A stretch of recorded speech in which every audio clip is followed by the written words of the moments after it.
Hello teachers, learners, and parents. Sir Jeff po, at your service.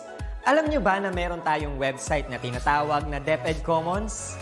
Ang DepEd Commons ay binuo upang gawing accessible ang pagtuturo at pag-aaral dito sa ating bansa gamit lamang ang inyong mga smart devices gaya ng cellphones, tablets, at computers. Dito ay maaari nating ma-access ang iba't ibang learning materials mula sa Department of Education.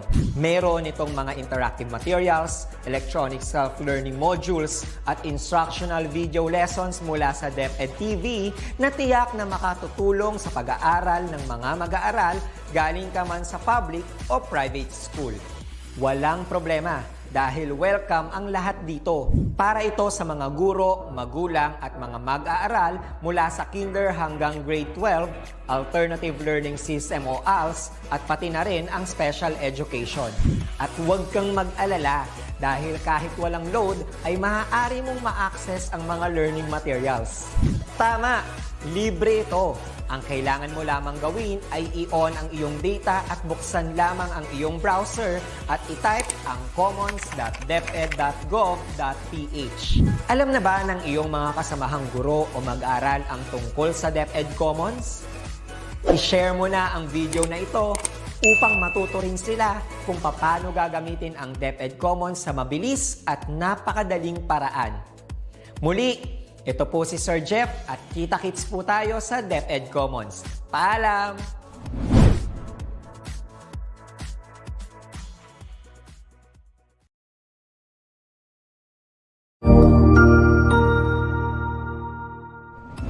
Magandang araw, Sir Wilbur po, at your service. Narito ang ETULay upang gabayan ka sa inyong pag-aaral upang lubos na maunawaan ang iba't ibang paksa o subject. Ang ETULay ay isang free online tutorial class na pinangungunahan ng ICT's Educational Technology Unit sa pamumuno ni Undersecretary Elaine Del B. Pascua. Ang programang ito ay hindi lamang para sa mga bata, kundi ito rin ay magsisilbing gabay sa mga magulang at mga guro kung paano nila ituturo o gagabayan sa bawat asignatura ang kanilang mga anak o mga estudyante. Sa kasalukuyan, ang self-learning module mula sa rehiyon ng Calabarzon at kilala sa tawag na pivot ang ginagamit sa ating ETULay online class. Kaya ano pang hinihintay ninyo? Ihanda na ang inyong mga ballpen o lapis, papel o kwaderno at samahan kaming itulay ang pagkatuto para sa bawat batang Pilipino.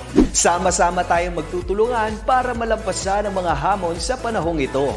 Halina't matuto kasama ang inyong online tutor sa oras na ito.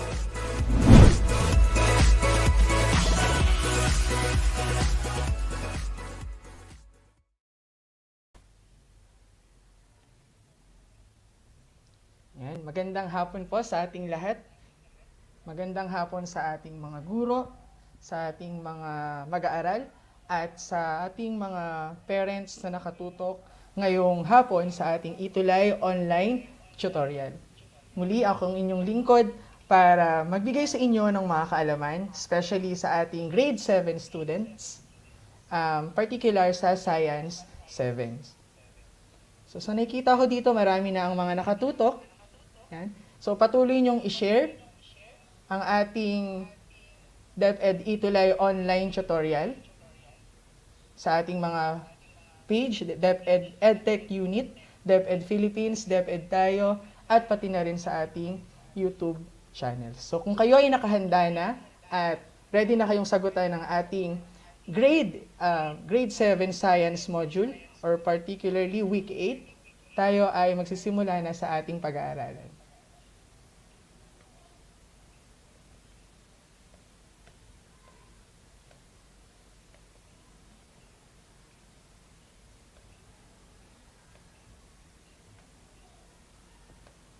So, ngayong week 8, ang ating pag-aaralan ay ang food chain and food web. So, ito yung ating week 8 ng ating Science 7.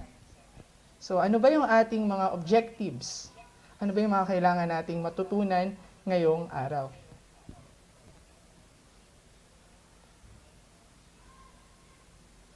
So, our learning objectives are, first, what a food chain and food web are, how energy is transferred from one organism to another within an ecosystem. So yan yung mga dapat nating pag-aralan at dapat nating matutunan ngayong araw. Yan, pero bago tayo mag-proceed sa ating pag-aaralan, ngayon, magkaroon muna tayo ng review or recap sa ating pinag-aralan last week, week 7. It's about ecological relationships, predation, at competition. So meron tayo dito isang game na tinatawag nating Sounds Like. So, ang kailangan nyo lang gawin ay hulaan yung tamang word. So, magbibigay tayo dito ng sounds like word ng ating pinakatamang sagot or yung tamang word natin. At kailangan yung hulaan ito para malaman natin kung kayo ay natuto sa ating pinag-aralan nung week 7. For example, yan. Free day tour. An organism that primarily obtains food by the killing and consuming of other organism. Ano kaya ang tamang sagot yan?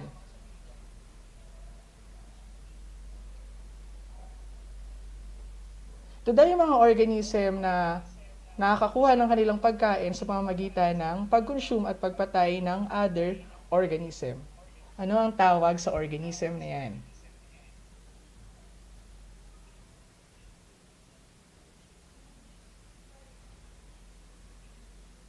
Okay, yan ay tinatawag natin as predator. Very good. Si Julie Amara Mostoles. Okay, another one.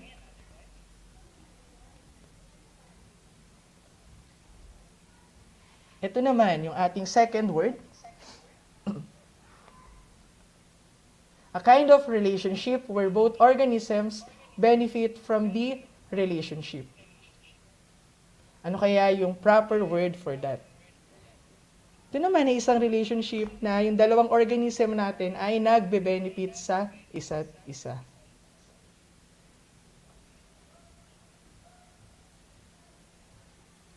Okay, sabi ni Gracie, Batula, Villa, mutualism. Okay, tingnan natin kung tama ang kanyang sagot.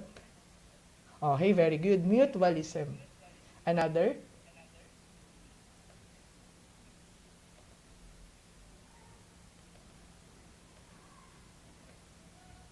Ayan, yung ating third word. Ano naman kaya yan? A kind of relationship where one species benefit, which is the parasite, and the other is harmed, or yung host natin. Ano naman kayang kind of relationship ito, na yung isang species nagbe-benefit siya, pero yung isa naman ay napapahamak. Okay, tingnan natin kung natuto kayo last week. Ayun, sabi ni Maria Cecilia Suelto. Okay, tama ang iyong sagot. Parasitism. Panghuli. Yan, ano naman kaya yung word na yan? A kind of relationship where two organisms of the same or different species attempt to use an ecological resource in the same place at the same time. Ito naman yung kind of relationship na yung dalawang organism, pwedeng same organism or magkaiba, na nagkakaroon sila ng paglalaban para makakuha ng kanilang food, ng water, at maprotektahan yung kanilang teritoryo. What is the answer? Okay, tama ulit si Gracie Batula Villa. Competition. So, yun yung ating mga words na pinag-aralan last week, yung week 7, about the ecological relationships. Ngayon, pag-aaralan natin yung living things in ecosystem, particularly yung food chain and food web. But before that, kailangan malaman natin na every organism can be classified as producer, consumer, or decomposer depending on its role in the environment. So every organism, pwede silang maging producer, consumer or decomposer, nakadepende ito sa kanilang role sa kanilang ecosystem or sa environment. So ano kaya yung mga words na yan? Ano kayang ibig sabihin yan? Unahin natin ang producer. Ano ba ang producer? Producer is an organism that makes its own food through photosynthesis. Ibig sabihin, ang producer ang may kakayahan na makapag-manufacture at makapaggawa ng sarili nilang pagkain through the process of photosynthesis. So, kumukuha sila ng energy sa ating sun. So, yung light energy nun, mako-convert into chemical energy na ang magiging byproduct nun ay ang glucose or sugar ng ating plants na nagsiserve as kanilang pagkain. So, isa sa mga halimbawa ng producer ay ang mga plants at yung ating mga algae or blue-green algae. So, sila yung may mga kakayahan na mag-process ng kanilang sariling pagkain through the photosynthesis. Okay. Susunod ay yung tinatawag natin as the decomposer.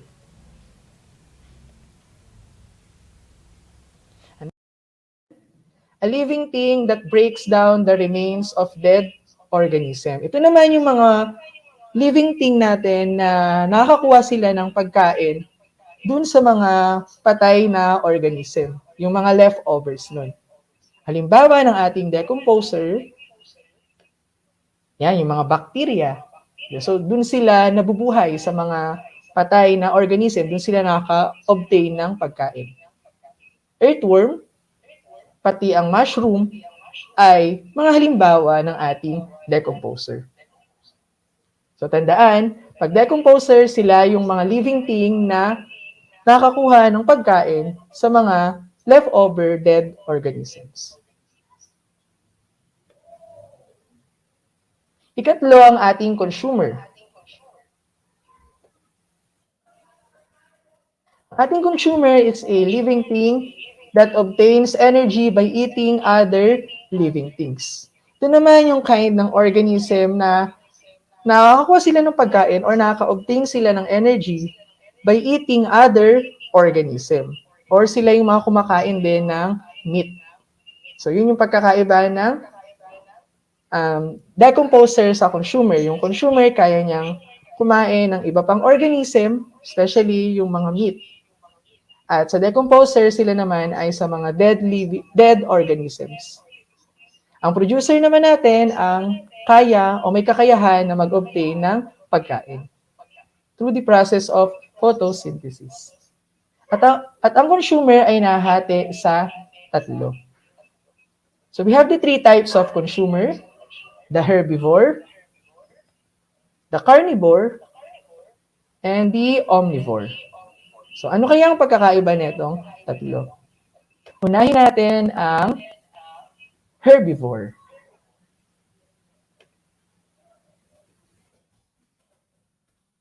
Okay, herbivore, a consumer that eats only plants. So ano kaya yung mga organism na kumakain lang ng halaman? Magbigay nga kayo ng mga halimbawa ng herbivore. Again, ang herbivore, ang consumer na kumakain ng halaman. So, halaman lang ang kanilang kinakain. So, meron ba kayong mabibigay ng mga halimbawa ng herbivore?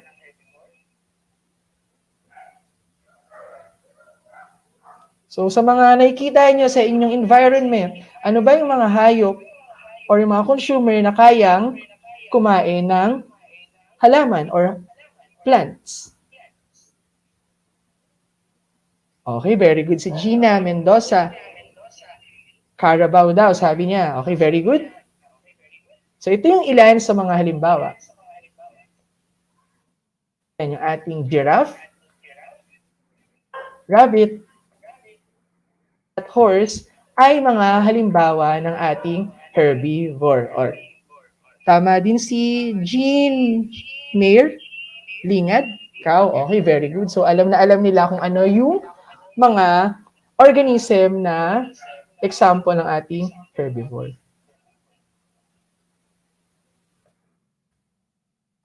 Kalawa yung ating carnivore.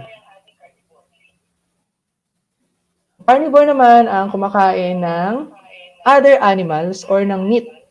So, meron tayong mga organism na kumakain ng another organism, yan, another animals or ng meat nila.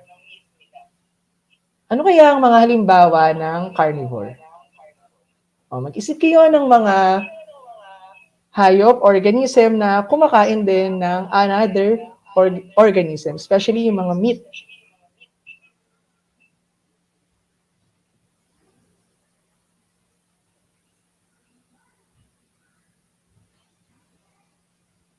Okay, very good. Yung ating tiger. Sabi ni Gina Mendoza. Okay, ito yung ilan sa halimbawa ng ating mga carnivore.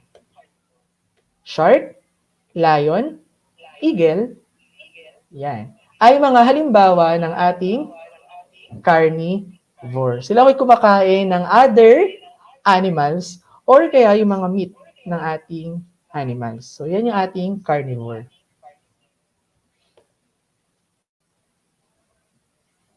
Ikatlo, we have the omnivore. A consumer that eats both plants and animals. So, ang pagkakaiba nito, yung omnivore, kung yung herbivore, plants yung kaya nilang kainin, yung ating carnivore, other animals, yung omnivore naman ay both plants and animals ang kanilang kinakain. Ano kaya ang mga halimbawa ng ating omnivore? Sige nga, magbigay nga kayo ng mga organism na kumakain ng plants at ng animals. Yung kayang kumain ng halaman at ng hayop. Okay, raccoon. Ano pa?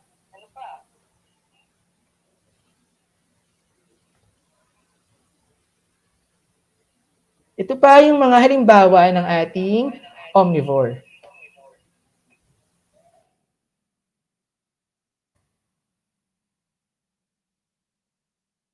Okay, very good. Ang dog din natin ay halimbawa ng omnivore. So humans, tao, polar bear, pig are examples of omnivore. So sila yung may kakayahang kumain ng plants at ng animals. Okay, very good.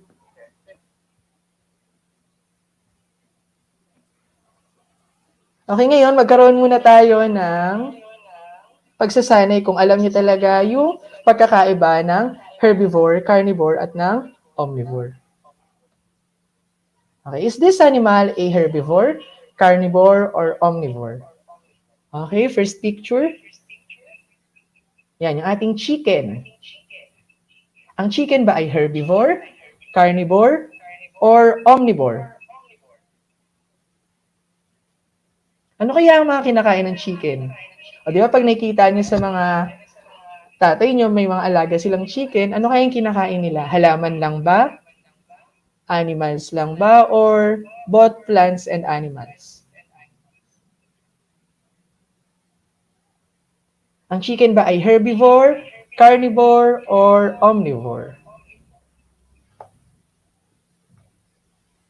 Lalo na yung may mga alaga sa inyong mga manok, sa inyong mga bahay, napapansin nyo, di ba?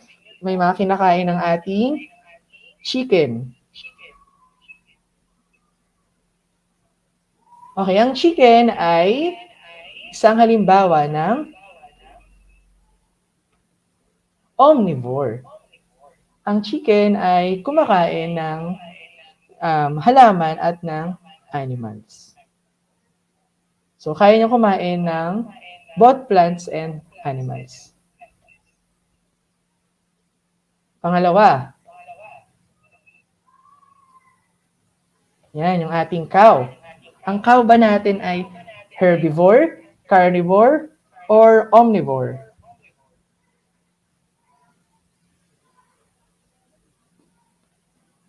Okay, sabi ni Barbie Concepcion, herbivore daw.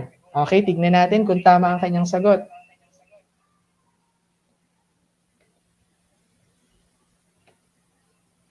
Okay, very good. Herbivore ang ating cow kasi ang kinakain nila ay plants, ang grass.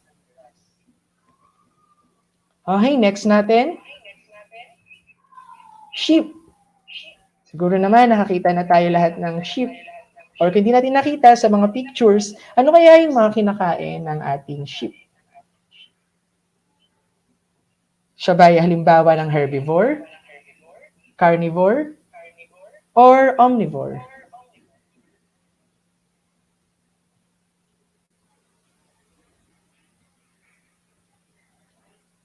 Okay, sabi ni Jean Lingad, herbivore ang ating sheep. Okay, tignan natin kung tama ang kanyang sagot.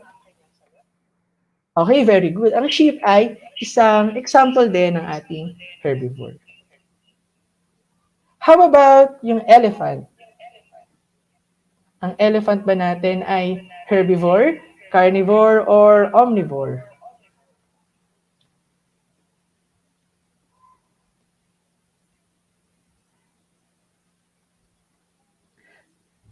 Yan. Sabi ni Cherilyn Amparado, herbivore. Pati si Gina Mendoza, sabi niya ay herbivore. Okay, tignan natin kung ang elephant ba ay herbivore, carnivore, or omnivore. Okay, ang tamang sagot ay herbivore. So, ibig sabihin ay nakikinig talaga yung ating mga viewers ngayon at natututo sila sa ating pinag-aaralan. But before that, meron muna tayong science trivia tungkol sa elephant, which is an example of herbivore.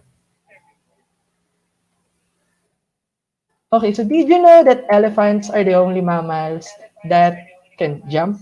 So yung mga animals na yung ating elephant ay sila lang yung only mammals na hindi kayang tumalon. Bukod sa malaki sila, yung bones nila sa kanilang legs ay masyadong malambot, kaya hindi siya makapag-push off sa ground. So wala siyang force para tumalon dahil masyadong mahina or masyadong mahina yung kanilang bones sa legs. So yan yung ating science trivia for this day. Okay, another. Yung wolf naman natin. Halimbawa ba siya ng herbivore, carnivore, or omnivore? Although hindi natin siya nakikita sa pang-araw-araw nating pamumuhay, nakikita naman natin siya sa mga videos. Ano kaya ang kinakain ng wolf? Isa ba siyang herbivore, carnivore, or omnivore?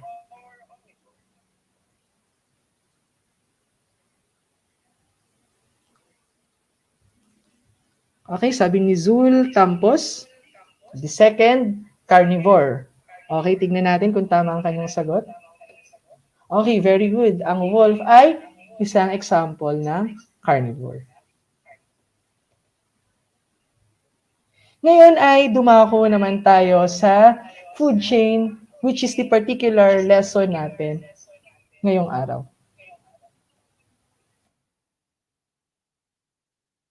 Food chain is the path of energy transfer in an ecosystem where each member is eaten by another member. So, sa madaling sabi, ang food chain ay isang path or daanan ng pag-flow ng energy from one organism to another. So, pwedeng magsimula tayo sa producer hanggang sa ating consumer. So, alam naman natin na lahat ng organism ay need ng energy sa nila nakukuha yung energy sa pagkain. So, kailangan natin magkaroon ng ganitong chain para tayo ay makapag-survive. Dahil kailangan nating kumain sa araw-araw. At na-transfer yung energy sa pagkain ng iba pang organism.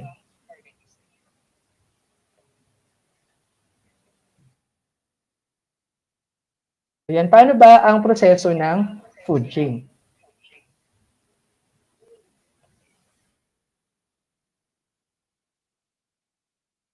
So we have here, yan, different kinds ng ating organism. Meron tayong grass, mushroom, eagle, rabbit, snake. So sila yung bubuo sa ating tinatawag na food chain. So paano ba yung proseso ng food chain? Paano ba yung process ng pagta-transfer ng energy from one organism to another? Mostly, nagsisimula ang food chain sa tinatawag nating producer, which is yung ating grass. Yan, yung grass natin nagsiserve as our producer. Again, yung producer, sila yung may kayang makapag-manufacture ng sarili nilang pagkain gamit ang sunlight. So, sa tingin niyo, sino kaya ang unang kakain sa grass? Sino kaya dyan? Dito sa ating food chain, alin kaya dito sa ating mga organism ang kakain ng grass? Yung unang kakain ng grass. Yung eagle ba? Yung snake? Yung mushroom? Yung rabbit? Sa ating mga organism, saan ba dyan yung ating herbivore na kumakain ng grass?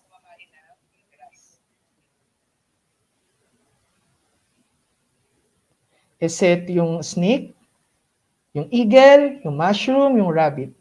Okay, sabi ni Tonet, kompetente. Rabbit. Okay, very good. So magsisimula tayo sa ating food chain from grass.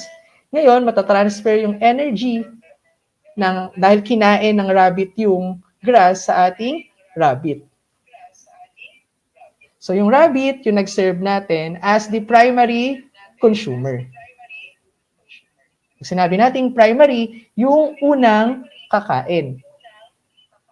Okay, from the producer. Siyempre, yung rabbit din ay isang halimbawa ng herbivore, kaya siya yung kakain sa ating grass, which is yung ating producer. Ngayon, nakakain na yung rabbit, nakatransfer na ng energy. Di ba nakakuha tayo ng energy dahil sa pagkain? So, dahil nakakuha na si rabbit ng pagkain, nagkaroon na din siya ng energy gamit ang ating grass. Ngayon, syempre, meron pang mga ibang animals na nasa ating ecosystem or nasa ating environment. Sino kaya dito or alin kaya dito sa ating organism ang pwedeng kumain sa ating rabbit? Syempre, hindi lang naman ang rabbit ang may kakayahang kumain or sila lang yung dapat kumain. Dapat lahat ng organism ay kumakain para makasurvive. So, sa mga natitira nating organism, alin naman dyan ang kakain sa rabbit?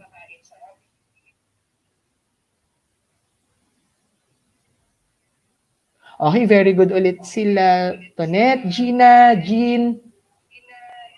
Yan, very good. Ang kakain naman sa ating rabbit ay ang snake na nagsiserve as ating secondary consumer. So, tama din si Palowa, Sara Ermino. So, syempre, si snake nagutom din siya. So, kailangan niya din ng energy. Ngayon, nakakita siya ng rabbit. So, na-transfer yung energy from rabbit to snake. Nagkaroon siya ng energy gamit yung pagkain niya sa rabbit. Syempre, hindi pa din yun natatapos. Meron pa rin tayong different consumer sa ating ecosystem. Ngayon, dito naman sa natitira nating mga organism, alin kaya dyan ang may kakayahang kumain sa ating snake? Yung mushroom ba or yung eagle? Shout out kay ETULay David from Santa Lucia Integrated School. Yan, very active si Jean, si Tonet, tsaka si Gina. Very good ang kanilang mga sagot ay eagle. Okay, very good. So, syempre yung eagle naghahanap din ng pagkain. Gusto niya ding magkaroon ng energy at gusto niya ding mabuhay. So, kailangan niya ng pagkain. So, nakita niya si snake, yun ay kanyang kinain. So, nagkaroon na ng transfer ng energy from sa snake na kanyang kinain. Nagkaroon siya ng energy kasi nga nakain niya yung snake. At yung eagle naman natin ang magsaserve as our tertiary consumer. Okay, ngayon yung eagle, syempre busog na siya. Pero may mga pagkakataon na pwedeng mamatay ang isang organism. So pag namatay ang organism, may makikita kayong mga leftover niya, di ba? Yung parang nabubulok na siya kapag namatay. So ano naman ang gagawin ng ating huling part ng ating food chain?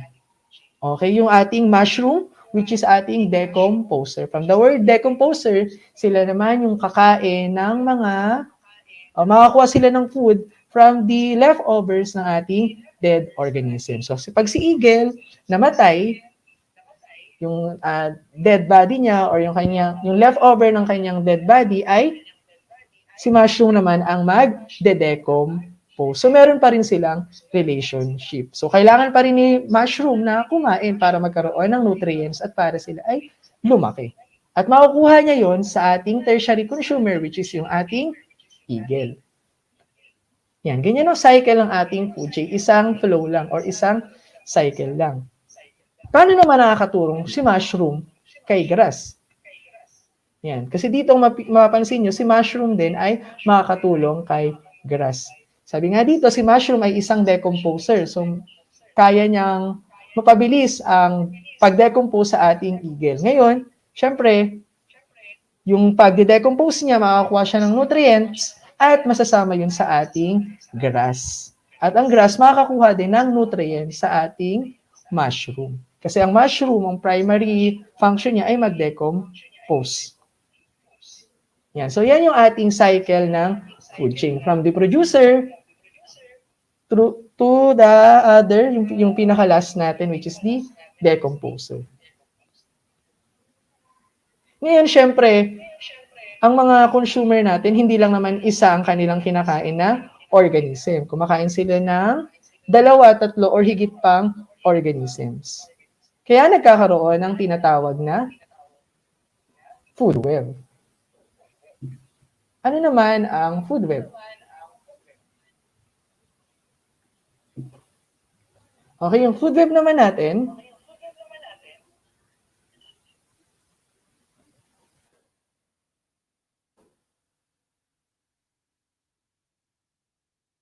yan, yung food web ay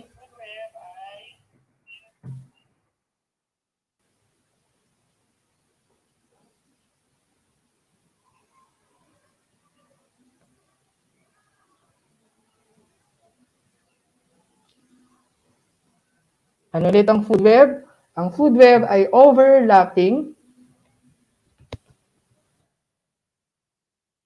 food chain that links producer, consumer, and decomposer in an ecosystem. Pag sinabi natin food web, overlapping, ibig sabihin, hindi lang isang cycle yung ating makikita. Kung mapapansin nyo, may mga organism kasi or may mga consumer tayo na kaya nilang kumain ng isa or higit pang organism. Kaya nagkakaroon tayo ng tinatawag na food web. Ito ay parang isang sanga ng ating food chain. So yung mga consumer natin ay maraming kinakain.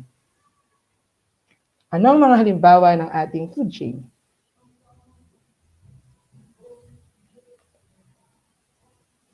Food web.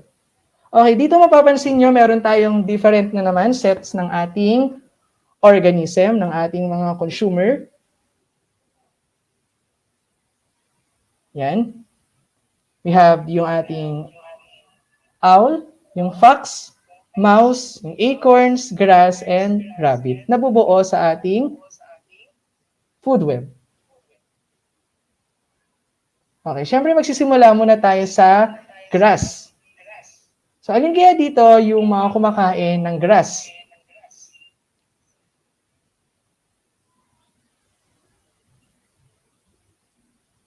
Sa ating mga halimbawa, alin kaya dyan ang kumakain ng grass?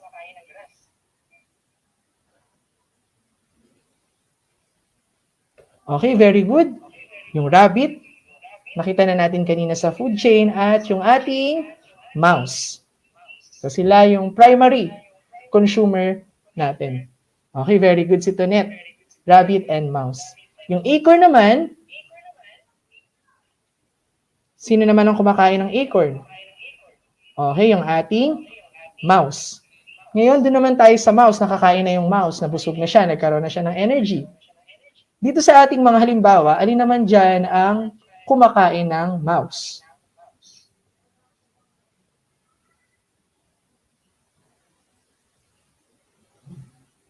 Sa ating mga halimbawa, alin kaya dyan ang kumakain ng mouse?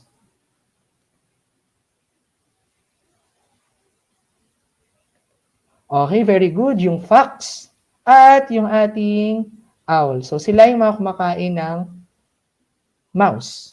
Eh yung rabbit naman kaya, yung rabbit nabusog na din, nagkaroon na ng pag-transfer sa kanya ng energy doon sa ating grass. Sino naman dito sa ating mga halimbawa ang kumakain ng rabbit? Okay, very good. Si Cherilyn. Sabi niya ay, yan, fox and owl. Ngayon, syempre si fox nakakain na siya, nabusog na siya. Alin naman kaya dito sa ating mga halimbawa ang kumakain naman ng fox? Okay, very good. Yung ating owl. Kung mapapansin nyo dito, sanga-sanga na yung ating cycle. Hindi na siya isang flow lang. Yun yung tinatawag natin as food web. Kasi may mga organism tayo na kayang kumain ng isa o higit pang mga organism. So yan ang pagkakaiba ng food chain at ng food web. Kung kanina mapapansin nyo, isang cycle lang siya. Pero ngayon, makikita nyo, sanga na yung ating food web.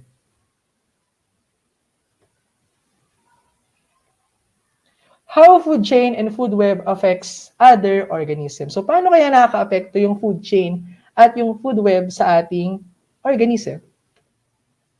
If a species disappear, the population that depends on it will have a hard time finding food and their population will decrease. So ibig sabihin, mahalaga yung ating food chain, yung isa sa mga part ng ating food chain and food web. Bakit? Kapag meron isa doon na nag-disappear, syempre, mawawala ng pagkain yung iba pang mga organism. At syempre kung walang energy na matatransfer through food, mamamatay yung ating mga organism at yung population nila ay magdi-decrease. So napakahalaga ng food chain at ng food web. Yan, sa inyong learning task 3, ito yung panghuli nyong task sa inyong module. Copy the table below and check the box if the following samples able to do the characteristics given in the table. Do this in your answer sheet. So lalagyan nyo lang ng check sa mga box kung ito ay kaya nilang gawin. For example, magbibigay ako ng halimbawa kada tanong. Moves from one place to another by means of motion. Kaya nilang mag-move from isang place to another. Alin kaya dito yung kayang mag-move from one place to another?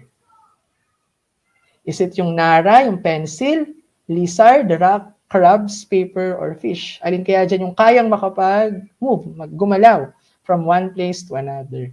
Lalagyan nyo ng check. Yan. So, isa sa mga halimbawa is yung crab natin. So, number 2, develops into a mature individual. So, from pinakabata, tapos magmamature siya. Alin kaya dyan yung pwedeng mag-mature? So, nakikita niyo talaga yung growth niya. Okay, yung nara natin ay isang halimbawa dun sa ating number 2. So, number 3 naman, take in food and excrete waste. Alin kaya dyan yung kayang kumain at makapag-excrete ng waste ay yon. Isang halimbawa ay yung ating lizard.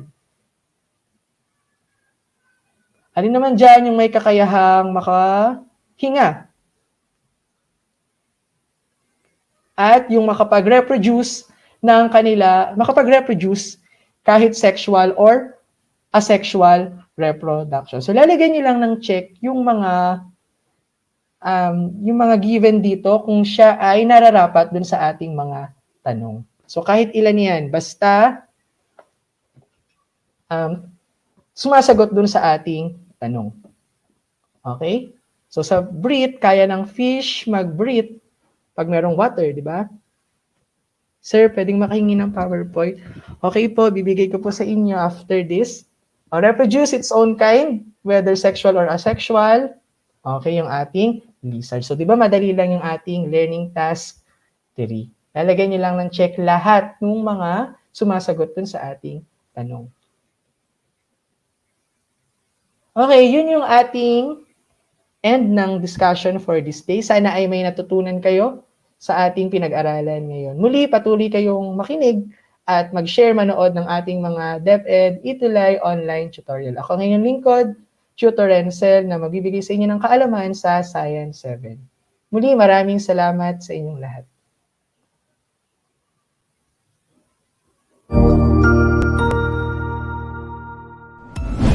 Sigurado ako na marami ka na namang natutuhan sa ating ETULay tutorial session ngayong araw. Tandaan, ito ay hindi lamang para sa ating mga mag-aaral, kundi pati rin sa ating mga minamahal na guro at mga magulang na kaagapay natin para maituloy ang pagkatuto sa kabila ng nararanasang pandemya. Patuloy ding sumubaybay sa DepEd TV para sa mga araling ginawang video episodes. Mapapanood ito mula Lunes hanggang Sabado, alas 7 ng umaga hanggang alas 7 ng gabi sa inyong mga telebisyon.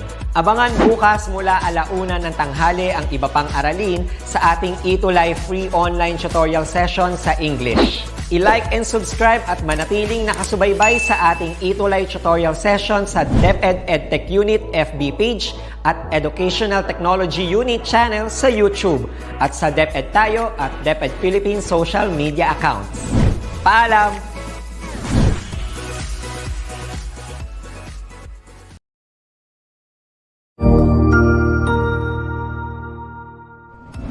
Magandang araw, Sir Wilbur po, at your service. Narito ang ETULay upang gabayan ka sa inyong pag-aaral upang lubos na maunawaan ang iba't ibang paksa o subject. Ang ETULay ay isang free online tutorial class na pinangungunahan ng ICTS Educational Technology Unit sa pamumuno ni Undersecretary Elaine Del B. Pascua. Ang programang ito ay hindi lamang para sa mga bata, kundi ito rin ay magsisilbing gabay sa mga magulang at mga guro kung paano nila ituturo o gagabayan sa bawat asignatura ang kanilang mga anak o mga estudyante. Sa kasalukuyan, ang self-learning module mula sa rehiyon ng Calabarzon at kilala sa tawag na pivot ang ginagamit sa ating ETULay online class. Kaya ano pang hinihintay ninyo? Ihanda na ang inyong mga ballpen o lapis, papel o kwaderno at samahan kaming itulay ang pagkatuto para sa bawat batang Pilipino. Sama-sama tayong magtutulungan para malampasan ang mga hamon sa panahong ito. Halina't matuto kasama ang inyong online tutor sa oras na ito.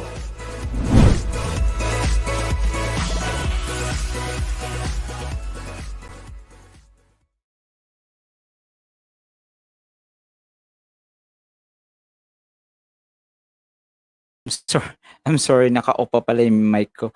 Hello everyone, welcome back po, and this is Sir Z. You're now back to the session natin na Science 8 po tayo ngayon dito sa Edtech Unit. And for this episode po, I will be presenting the comets, asteroids, and meteorites. Actually, ito rin po yung na-present ko noon kasi medyo advanced kami dun sa lessons namin. But then again, na-request nyo, some of you nag-request na kung pwede ulitin para makatulungan ko kayo sa inyong modules. And I'm more than happy to do that, of course. All right.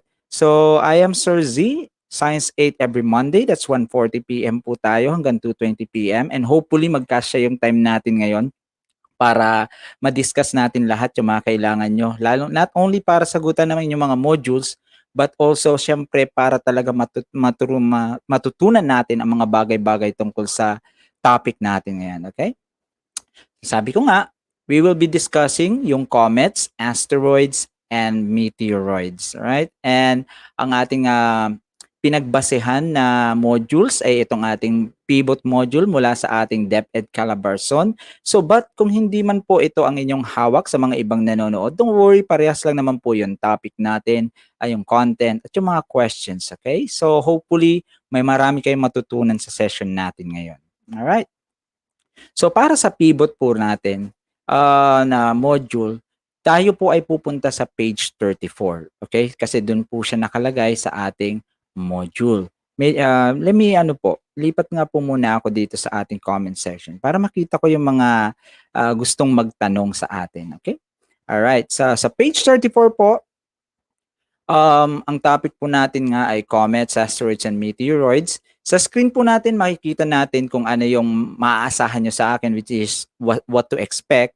So basically, you will understand the characteristics of comets, meteors, and asteroids, not just para sagutan ng modules nyo, but also para, for example, one day meron na tayong mga anak, di ba, yung magtatanong sila, we will be able to explain them confidently, especially pag nanonood tayo ng mga stars, tapos may shooting stars, okay?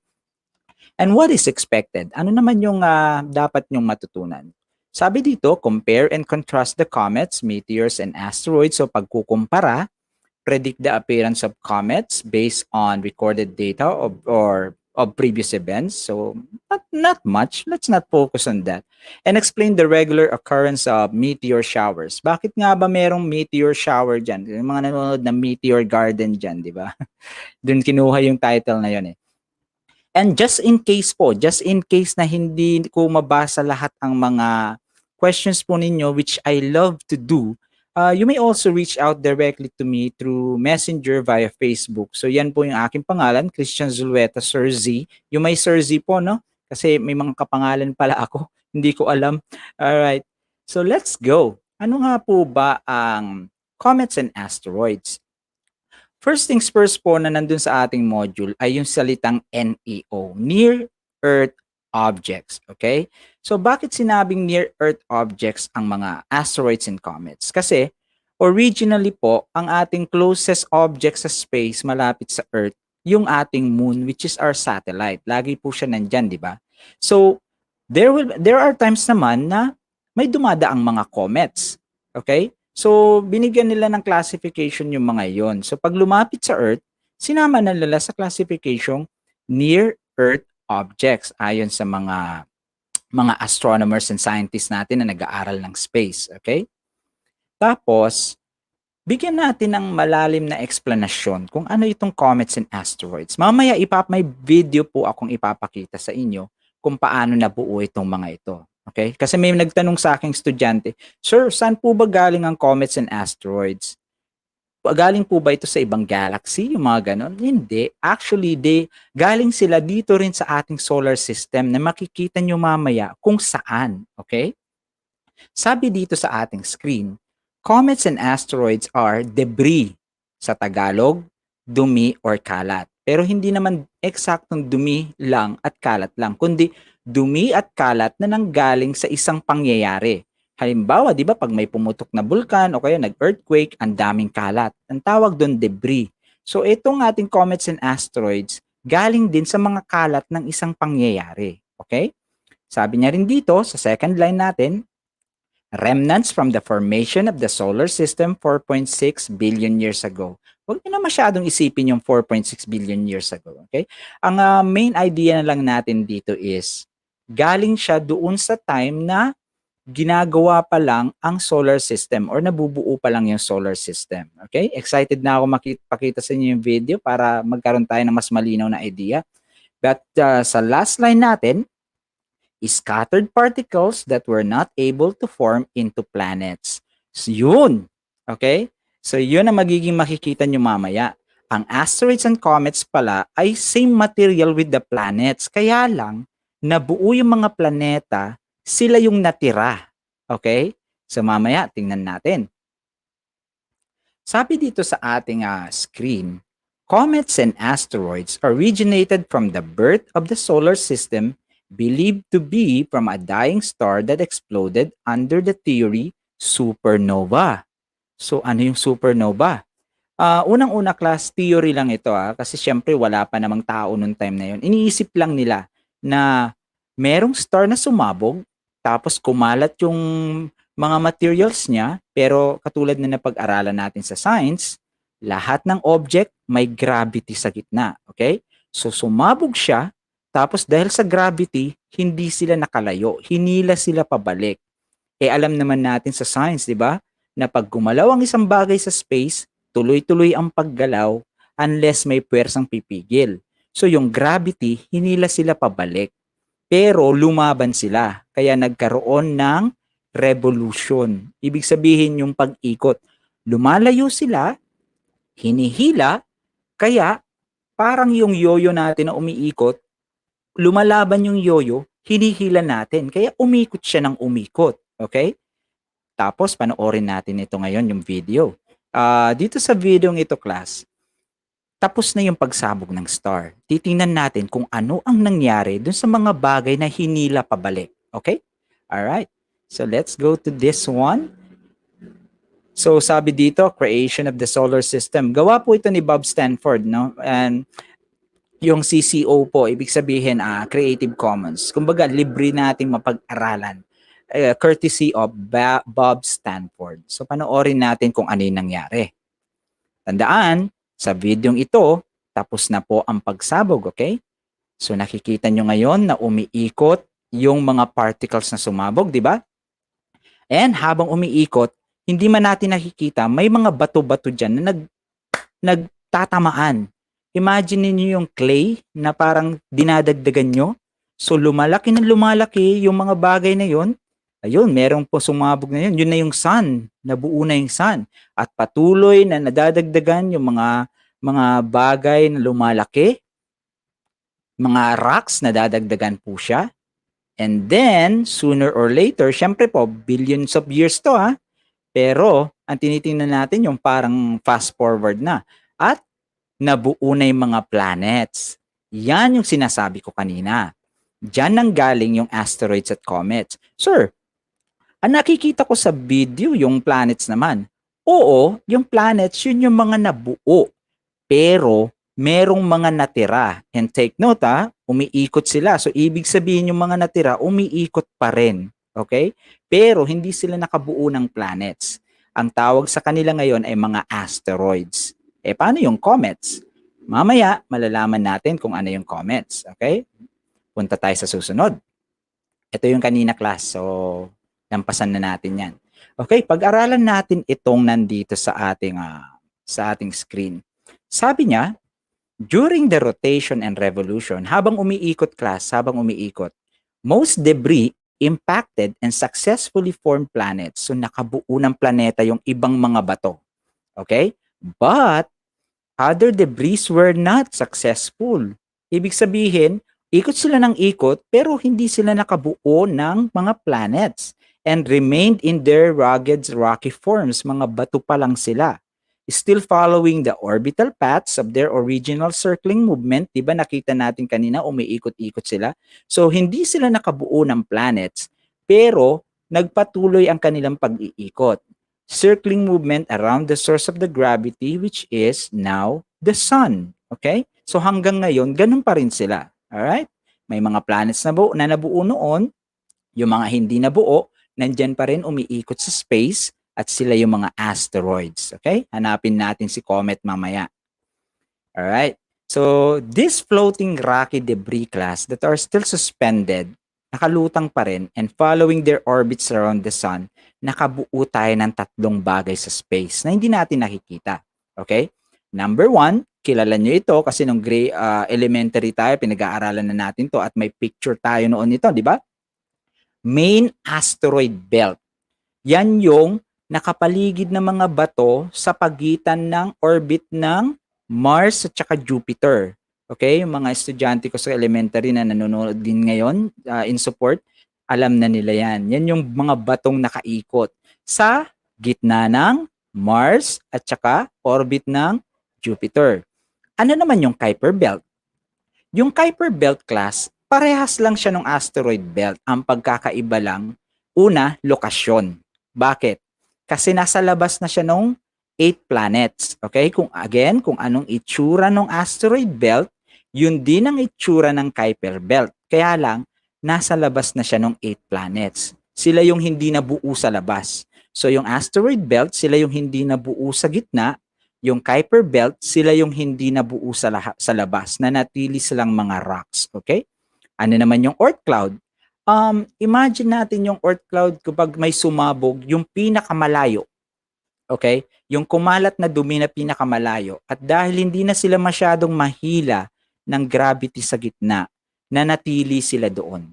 Okay? So nabuo sila. Don't worry, meron naman tayo mga meaning niyan mamaya. Okay? Binigyan ko lang kayo ng main idea kung anong nangyari dun sa mga natirang rocks na hindi nabuo bilang planets. Yung isa sa gitna, nakabuo ng asteroid belt. Yung pangalawa sa labas, nakabuo ng Kuiper belt. At yung mga natira sa labas na hindi na nahila pero nakakalat pa rin, sila naman yung Oort cloud. Okay? Alright. Punta tayo sa ating definition ng main asteroid belt. Sabi dito, sabi ko kanina, orbiting between Mars and Jupiter. Okay? Ngayon, syempre, kailangan meron tayong nakikita para mas madaling intindihan. Don't worry, meron tayong picture niyan. Okay? Daanan lang muna natin ito. Consists of hundreds of thousands of rocks with ranging sizes and varying shapes. Ang i-take note nyo dyan, class, yung salitang rocks. Bakit kanyo?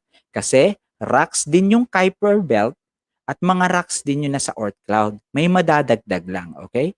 Pero sa asteroid belt, dalawa ang take note natin. Nasa gitna siya ng Mars and Jupiter, yung orbit, tapos purely rocks lang siya, okay? Wala, nothing special, ika nga. Okay. Move tayo sa Kuiper belt. Mamaya makikita nyo yung picture ng asteroid belt at saka Kuiper belt. Okay? Sabi dito sa Kuiper belt, orbiting beyond the orbits of Neptune. By the way nga pala, class, kasi alam ko hawak nyo yung mga modules nyo. Hinahanap nyo itong sinasabi ko, no? Na, hindi na kailangan. Okay? Binibigyan ko po kayo ng idea, main idea, kasi para madali na tayong makapunta sa mga activities natin. Okay?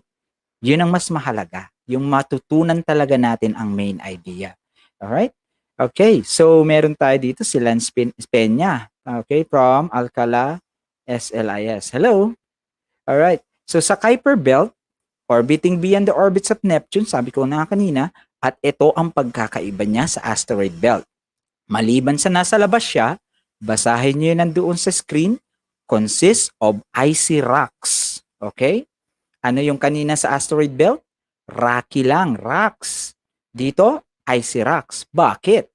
Kasi yung asteroid belt na nasa gitna ng Mars at Jupiter, malapit sa Sun. So naiinitan, di ba? Pero yung Kuiper belt, malayo na. Kaya yung mga rocks, dahil sa lamig ng space, nagyelo siya. May rocks pa rin naman, pero nagyelo siya. Yun ang pagkakaiba niya kay main asteroid belt. Tapos, take note din po ito, mga grade 8, ha? Kasi yung underline sa screen, nandyan yan sa questions at ng activities natin. Major source of short period comets. Okay? May definition tayo niyan mamaya. Pero take note, pag short period comets, galing kay Kuiper belt. Okay? And ito yung paborito kong idagdag. Note, Pluto is within this belt and is the largest among its object. Bakit naging paborito ko itong idagdag? Kasi nakikipagtalo sa akin yung mga estudyante ko. Bakit daw wala na sa solar system yung pangalan ni Pluto? Kasi class, si Pluto, although mukha siyang planet, nandun siya sa Kuiper belt. Ibig sabihin, kasama niya yung mga iba pang mga bato. So although mukha siyang planets, hindi siya may considered na planet dahil nandun siya sa posisyon ng mga asteroid. Okay? Hindi katulad ng mga regular planets na may sariling orbit, malinis na yung paligid nila at may mga moons or satellite. Si Pluto, malaking bato lang. Okay? Kaya nawala siya sa listahan ng dati 9 planets of the solar system. Ngayon 8 planets na, di ba? So yan ang reason ha. Pag may nakipagtalo sa inyo, yan ang paliwanag. Okay? Okay. Ito yung sinasabi ko kanina, class. Magkamuka si asteroid belt at saka si Kuiper belt. Kung makikita nyo sa picture, nasa gitna si Sun, yung parang dumi-duming nakaikot, yun yung asteroid belt na malapit sa Sun. Kaya rocky lang siya kasi naiinitan. Pero yung malayong parang ring na hindi nabuo sa picture, yun si Kuiper belt. At dahil napakalayo na niya sa Sun, nagyelo na yung mga rocks niya doon. Okay? So, icy rocks pagdating kay Kuiper belt. Punta naman tayo pag lumapit tayo. Anong itsura ng asteroid belt? Anong itsura ng Kuiper belt? Yan yon. Although malayo pa rin tayo, pero yan yon. Parang malalaking rocks yan na actually pag pumunta tayo dyan, kasing laki ng mga bundok yan. Okay? Asteroid yan eh, hindi yan comets. Alright? So, ganyan ang itsura ng asteroid belt natin ha. Ganyan din actually yung itsura ng ring ng Saturn. Hindi lang natin nakikita yung mga bato-bato kasi malayo tayo. Alright? Pag-aralan naman natin ngayon si Oort cloud. Si Oort cloud class ay collection of comets far beyond the solar system. Okay? Malayong malayo na siya. Kumbaga dun sa paputok natin sa New Year, yung pinakamalayong narating ng alikabok at usok, yun si Oort cloud. And alam niyo naman, pag pumutok, di ba, kalat, meron sa taas, sa baba, kanan, kaliwa. So, pabilog siya. Hindi siya katulad ng asteroid belt at saka ng Kuiper belt na parang ring. Ito, pabilog, parang bola, nasa gitna yung solar system. Kasi nga, ito yung kumalat na hindi na nahila pabalik. Okay? Is believed to be spherical in shape, pabilog, enclosing, kumbaga, nasa loob, the entire solar system, and consists of icy rocks din. Parehas sila ni Kuiper belt kasi malayo na sila sa sun. Okay? Kaya naglamig at nagyelo na yung mga bato nila. Ito yung mahalaga class. Major source of long period comets. Okay, long period comets. Kanina, ano yung kay Kuiper belt? Short period comets. Ito naman, long period comets. Ano ibig sabihin yan? Tingnan nga natin. O, bago yan pala, meron pa pala tayong picture. Ayan. Dito sa picture na ito, makikita natin Kuiper belt. Wala na dito si asteroid belt sa illustration kasi ang tinitingnan natin dito ay kung gaano kalaki si Oort cloud kumpara kay Kuiper belt or kumpara sa buong solar system. Tingnan nyo naman, di ba? Ito yung Kuiper belt na nakapaligid sa lahat ng planets natin. Ito lang siya. Samantalang si Oort cloud, malayo na, malaki pa. Okay? And maliban sa hindi siya ring, siya ay spherical or pabilog na parang bola. Nasa loob si solar system. And kung gusto pa natin mas ma-imagine pa, eto siya. Bilog na bilog. Okay? Yan ang itsura ng Oort cloud. Anong itsura ng Oort cloud kapag nilapitan? Cloud ang word, okay class? Cloud ang word, pero katulad din lang siya ng Kuiper belt na bato-bato. Okay? Mukha lang siyang cloud kasi malayo. Alright. So, yun si Oort cloud, Kuiper belt, at saka si asteroid belt. Diyan nang gagaling ang ating mga comets. Okay? So, sa note natin, ano ang short period comets kanina? Galing yan sa Kuiper belt. Okay?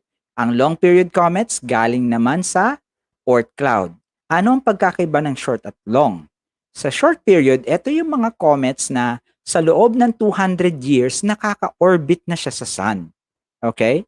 Bakit nag-orbit siya sa sun? Babalik tayo sa basic, yung gravity. Okay? Wala naman talaga siyang orbit. Nahila siya, dumaan siya sa loob ng solar system, nahila ng gravity ng sun, umikot. At hindi na siya binitawan ni sun. Kaya meron na siyang orbit. Hindi nga lang katulad ng planets. Okay? Long period naman, kapag mahigit 200 years ang pag-ikot niya sa sun. Alright? So, yun ang long at saka short period comets. Saan galing ang mga comets na short period or saglit lang umiikot sa sun? Sa Kuiper belt. Paano naman yung comets na galing sa Oort cloud? Sila naman yung matagal umikot sa paligid ng sun. Okay? Alright. So, meron tayo ditong mas shortcut, sabi niya, comets. Para madaling tandaan, class. Comets, icy bodies. Okay? Asteroids, rocky fragments. Bakit? Kasi yung main asteroid belt, asteroid lang. Yung Kuiper belt at saka Oort cloud, comets, supplier natin ng comets yun. Okay? So, lahat ng comets na nakikita natin, nanggagaling kay Kuiper belt o kaya kay Oort cloud.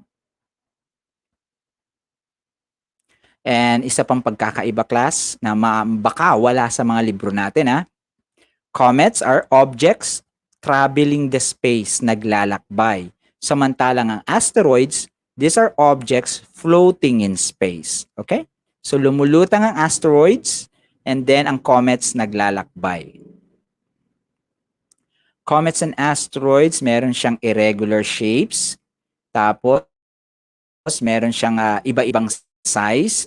Tulad na nasabi ko kanina, pwedeng kasing laki ng bundok or pwede rin kasing liit ng alikabok. Okay? Sir, bakit naging comet ang alikabok? Kasi nasa space, di ba? Naglalakbay. So, kahit anong bagay na nasa space, it can be an asteroid or pwede rin siyang comet. Basta nasa space. And bato siya. Okay? Very good. And also, they reflect light from the sun. Yun yung dahilan kung bakit, class, pag nakakita tayo ng comet, para siyang apoy na may buntot. Actually, hindi naman ganun. Anong itsura ng comet sa malapitan? And buti na lang naalala ko, class, kasi last episode ko may nagtanong ng ganyan. Hindi ko naman nababasa lahat kasing comments. Sensya na. Sabi niya, Sir, ganyan po ba ang itsura talaga ng comets? Yes, kapag malayo, kasi nga ang nakikita natin ay yung reflection ng sun. Pero kapag lumapit tayo, class, ang itsura ng comet, sa totoo lang, katulad din ng asteroid. Okay? Wala lang buntot yung asteroid kasi hindi naman siya naglalakbay. Pero yung comet, naglalakbay kaya meron nag-e-evaporate, may natatanggal, may sumisingaw, at yung singaw na yon, yung evaporation na yon, tinatamaan din ng ilaw ng liwanag ng sun, kaya nakikita natin yung buntot. Okay? Alright, very good. Sana naiintindihan niyo yung ating explanation para madali niyong masagutan ang inyong mga modules. Ito nga, yung comet, yung may buntot, yung asteroid wala. Pero in reality, again class, pag nilapitan natin yung comet, kamukha rin niya yung asteroid. Okay? May natatanggal lang na nasisinaga ng araw. Alright.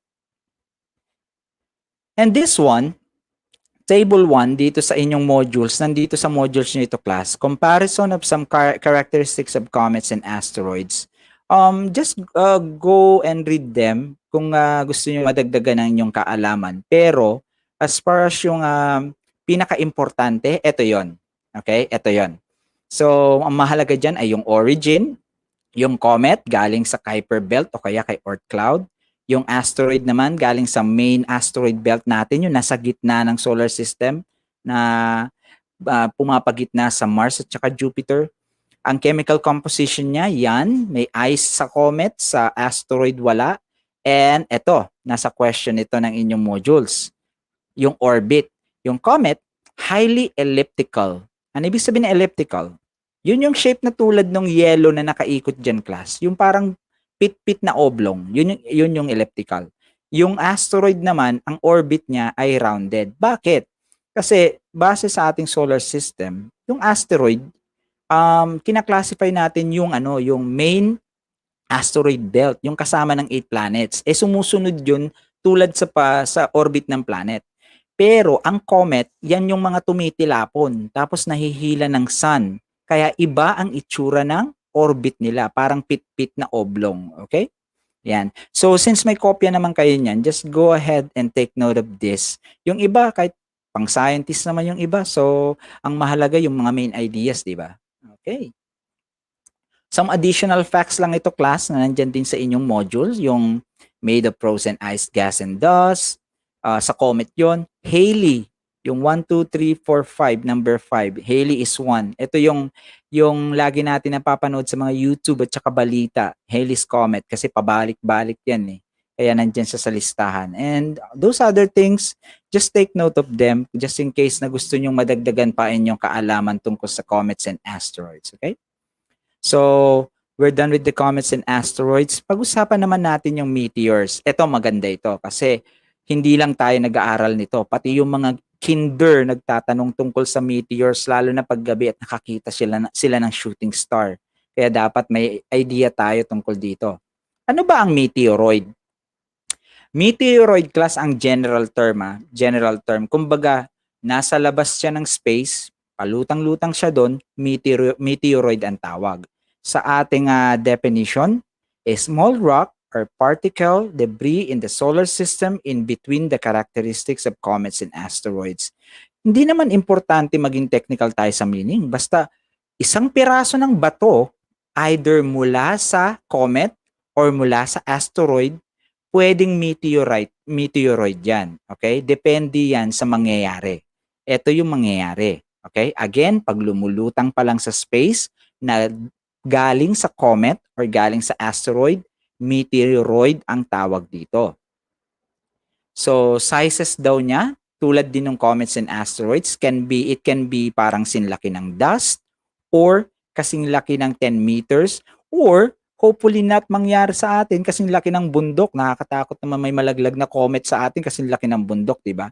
So, yan ang size ng mga meteoroid. What is meteoroid again? Mga parts ng comets or ng asteroid na lumulutang sa space. Etong ginagamit ko class pag may nagtatanong sa akin, lalo na yung mga bata natin, chikiting na mahilig magtanong sa science. Sabi niya, ito ay prompt mula sa website ng NASA Science Solar System Exploration. Pag meteoroids, sabi niya dito, objects in space ranging from dust size to small asteroids. So yung pinag-aralan na natin kanina, yung dalawang susunod ang importante. Bakit kanyo? Iisa lang yan. Meteoroid lang din yan. Kaya lang siya nagkaroon ng dalawang ibang pangalan depende sa mangyayari. Ano yun? Yung meteor, it is a meteoroid that enters an atmosphere and totally burned up. Nasunog na siya, hindi na siya umabot sa lupa. Okay? And ang usual na tawag natin dyan ay shooting star. Di ba? Shooting star or falling star. Again, ano yung meteor? Meteoroid siya na nakapasok sa atmosphere at nasunog, hindi na siya umabot sa lupa. Pero yung pangalawang pangalan, siya pa rin yon, ang pagkakaiba lang, nakaabot siya sa lupa. Okay? A meteoroid that survives atmospheric entry and lands on the ground. Okay? Alright. So, checkin ko nga, baka mawala akong audio. Alright, very good. Okay, again, ang meteoroid, nasa space. Pag pumasok sa atmosphere ng isang planeta, dalawa ang pwedeng maging pangalan niya. Kung nasunog siya totally, meteor. Pero kung lumapag siya sa lupa, meteorite. Okay? Very good. So, punta tayo sa next. Ito, kailangan nyo rin ito kasi nabasa ko ito sa isa sa ating mga questions mula sa ating pivot module. Sabi niya dito, additional facts about comet. Since comets follow an orbital path, sinusunod siya sa isang pattern ng paglalakbay, they will return. Take note, they will return and be seen from time to time. An example na sikat dito is yung Halley's Comet. Okay? Kasi si Halley's Comet, nag-orbit siya every 78 years. So, ibig sabihin, kung maswerte tayo nakita siya mamayang gabi, someday makikita siya ulit. Pero ano ang main idea sa screen na to? They will return. Okay? Alright. Huwag niyong kakalimutan yan kasi nandyan sa questions siya ng ating pivot module. Additional facts about meteor naman. A particle of space rocks or dust passing the Earth's atmosphere across the sky, and meteor showers occur when many meteors pass at the same time. Ang dami-dami kong binasa, pero ang ibig sabihin lang naman dyan, pag meteor, dumadaan sa kalawakan, at ang meteor shower kapag maraming meteorites na pumasok, or meteoroids na pumasok. Okay? Para na siyang umuulan ng meteors. Ang tawag doon ay meteor showers. And then, a common term para sa mga bata natin, mga ading natin, mga kapatid natin, falling star or shooting star. Okay? So, very good sa inyo, class. If you are taking notes, let's answer learning task 1, true or false. Tingnan natin. Try kong magbantay ng comments. Baka sakaling mabilisan ang connection natin. Kasi depende sa connection yan. True or false lang, class, ha? Okay. Sabi niya dito, first question natin, a comet is a ball of ice that comes. Okay. Nasaan na yung aking PowerPoint? Pasensya na, guys. Okay, a comet is a ball of ice that moves around the outer space. Is it true or false? Anyone? So again, a comet is a ball of ice that moves around in the outer space. Can anyone answer that? Let me just respond to this one of the chats na galing sa inyo. Siyempre, masarap sumagot ng mga questions. Ng mga comments niyo, di ba? Okay. So, just in case na nagtatype kayo ng inyong mga sagot, ang sagot dyan ay true. Kasi ang comet, sabi ko nga, di ba, galing yan sa Kuiper Belt at saka sa sa Oort cloud, and they are gawa sa ice. Rocks na merong ice. Okay? Alright. So, hopefully, makahabol yung mga... Yun! Thank you, Crescencia Magalong. Very good. True. Jairus Marky. Very good. You made me smile. You made me smile. Kasi masarap yung ganito nag-uusap tayo, di ba? Let's go to the next one. Comets are believed to be in long elliptical orbits. Yun yung sinabi ko kanina. Yung may table. Is it, ano siya? May round siya, may elliptical siya. Okay? We have Jessica Rain watching from Santa Lucia Integrated School. Hello, Jessica. Thank you for tuning in. Anyone who could answer? Comets are believed out to be in long elliptical orbits. By the way, ano to grade 8 science tayo pero kung meron mang ano dyan, naka-tune in at wala tayong ibang science going on right now para sa inyong grades, maraming salamat sa pag-tune in. Ano yung sagot dito? Comets are believed to be in long elliptical orbits. True ba ito or false? And it's true. Of course, yan yung nasa table kanina, nasabi ko importanteng notes, diba? Yung ang dami-dami nakasulat pero binilugan ko yung mga importante. So, elliptical siya. Okay? Thank you, Joanne Mercin Albo. Thank you for your participation. And hello, thank you for tuning in. Okay? Next question. Comets can come back into view from time to time. Tama ba? Ang comet ba pwede nating makita from time to time? Parang kanina ko lang sinabi yan Diba? Naalala nyo si Halley's Comet? Is it true or false na pwede natin silang makita dahil bumabalik sila?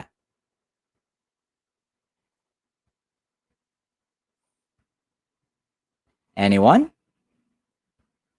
And I'm now smiling kasi alam niyo naman, di ba? Parang pag mag-isa lang ako dito, nakakalungkot. At least nandyan kayo, kausap po kayo. Okay.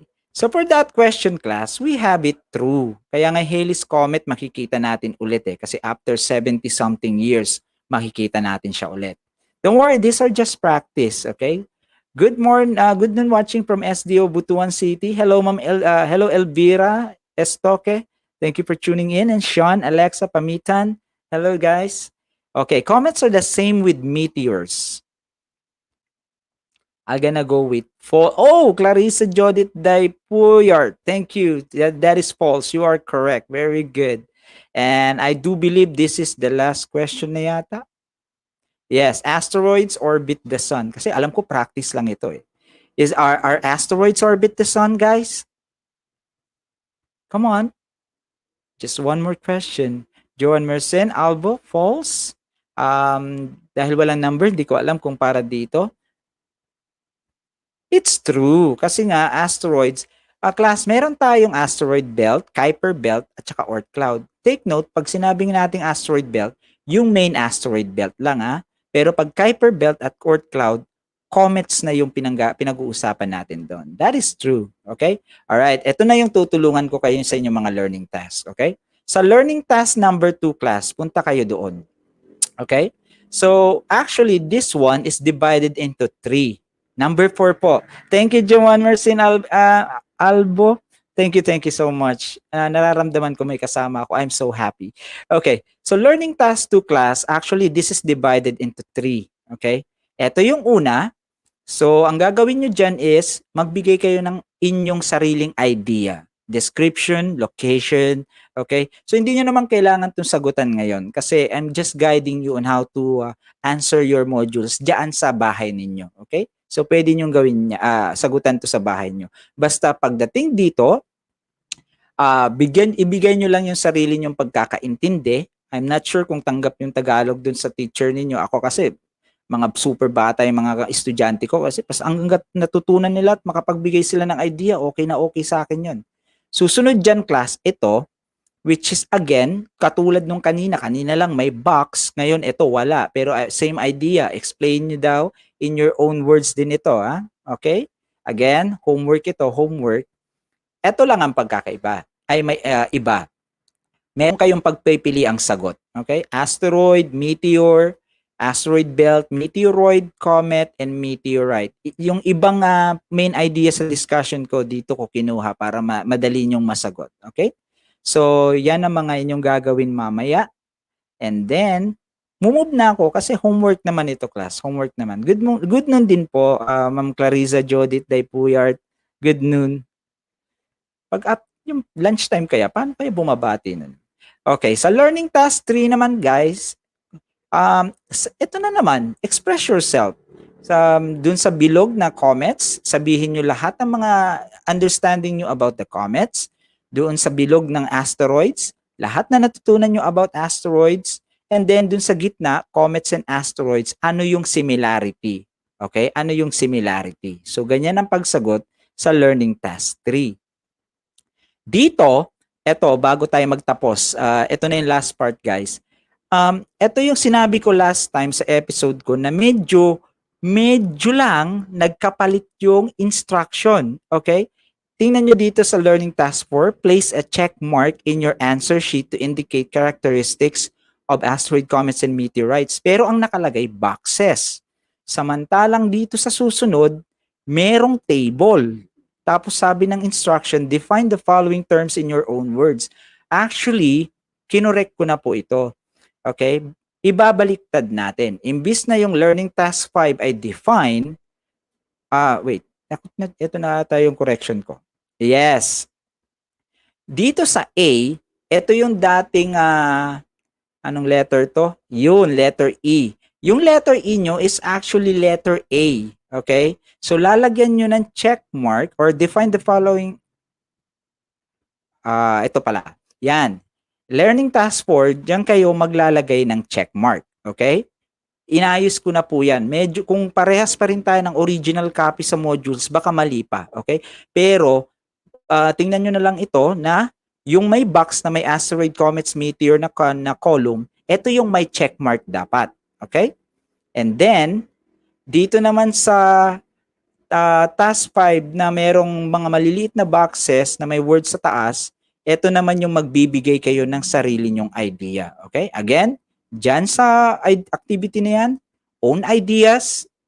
Dito naman, check mark. Sa original copy kasi magkapalit yung definition, ay yung directions nila. Okay?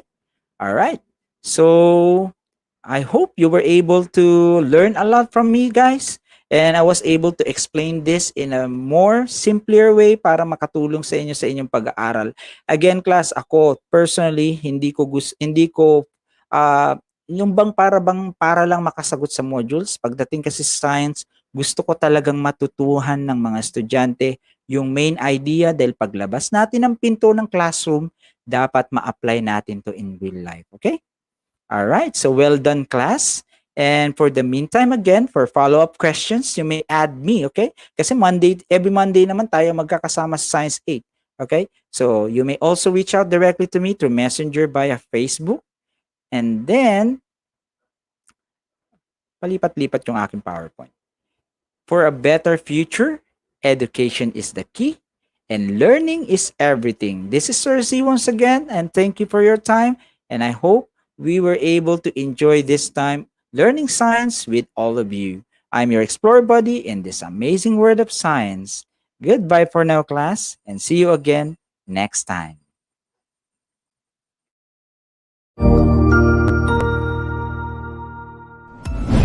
Sigurado ako na marami ka na namang natutuhan sa ating ETULay tutorial session ngayong araw. Tandaan, ito ay hindi lamang para sa ating mga mag-aaral, kundi pati rin sa ating mga minamahal na guro at mga magulang na kaagapay natin para maituloy ang pagkatuto sa kabila ng nararanasang pandemya. Patuloy ding sumubaybay sa DepEd TV para sa mga araling ginawang video episodes. Mapapanood ito mula Lunes hanggang Sabado, alas 7 ng umaga hanggang alas 7 ng gabi sa inyong mga telebisyon.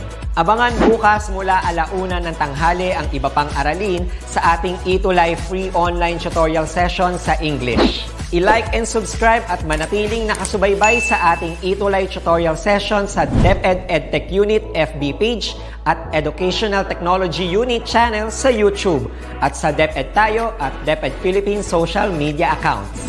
Paalam!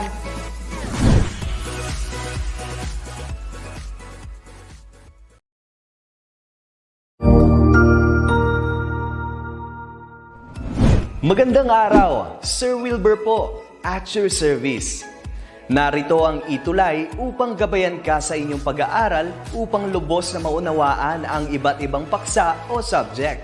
Ang ETULay ay isang free online tutorial class na pinangungunahan ng ICTS Educational Technology Unit sa pamumuno ni Undersecretary Alain Del P. Pascua. Ang programang ito ay hindi lamang para sa mga bata, kundi ito rin ay magsisilbing gabay sa mga magulang at mga guro kung paano nila ituturo o gagabayan sa bawat asignatura ang kanilang mga anak o mga estudyante. Sa kasalukuyan, ang self-learning module mula sa rehiyon ng Calabarzon at kilala sa tawag na pivot ang ginagamit sa ating ETULay online class. Kaya ano pang hinihintay ninyo? Ihanda na ang inyong mga ballpen o lapis, papel o kwaderno at samahan kaming itulay ang pagkatuto para sa bawat batang Pilipino. Sama-sama tayong magtutulungan para malampasan ang mga hamon sa panahong ito. Halina't matuto kasama ang inyong online tutor sa oras na ito.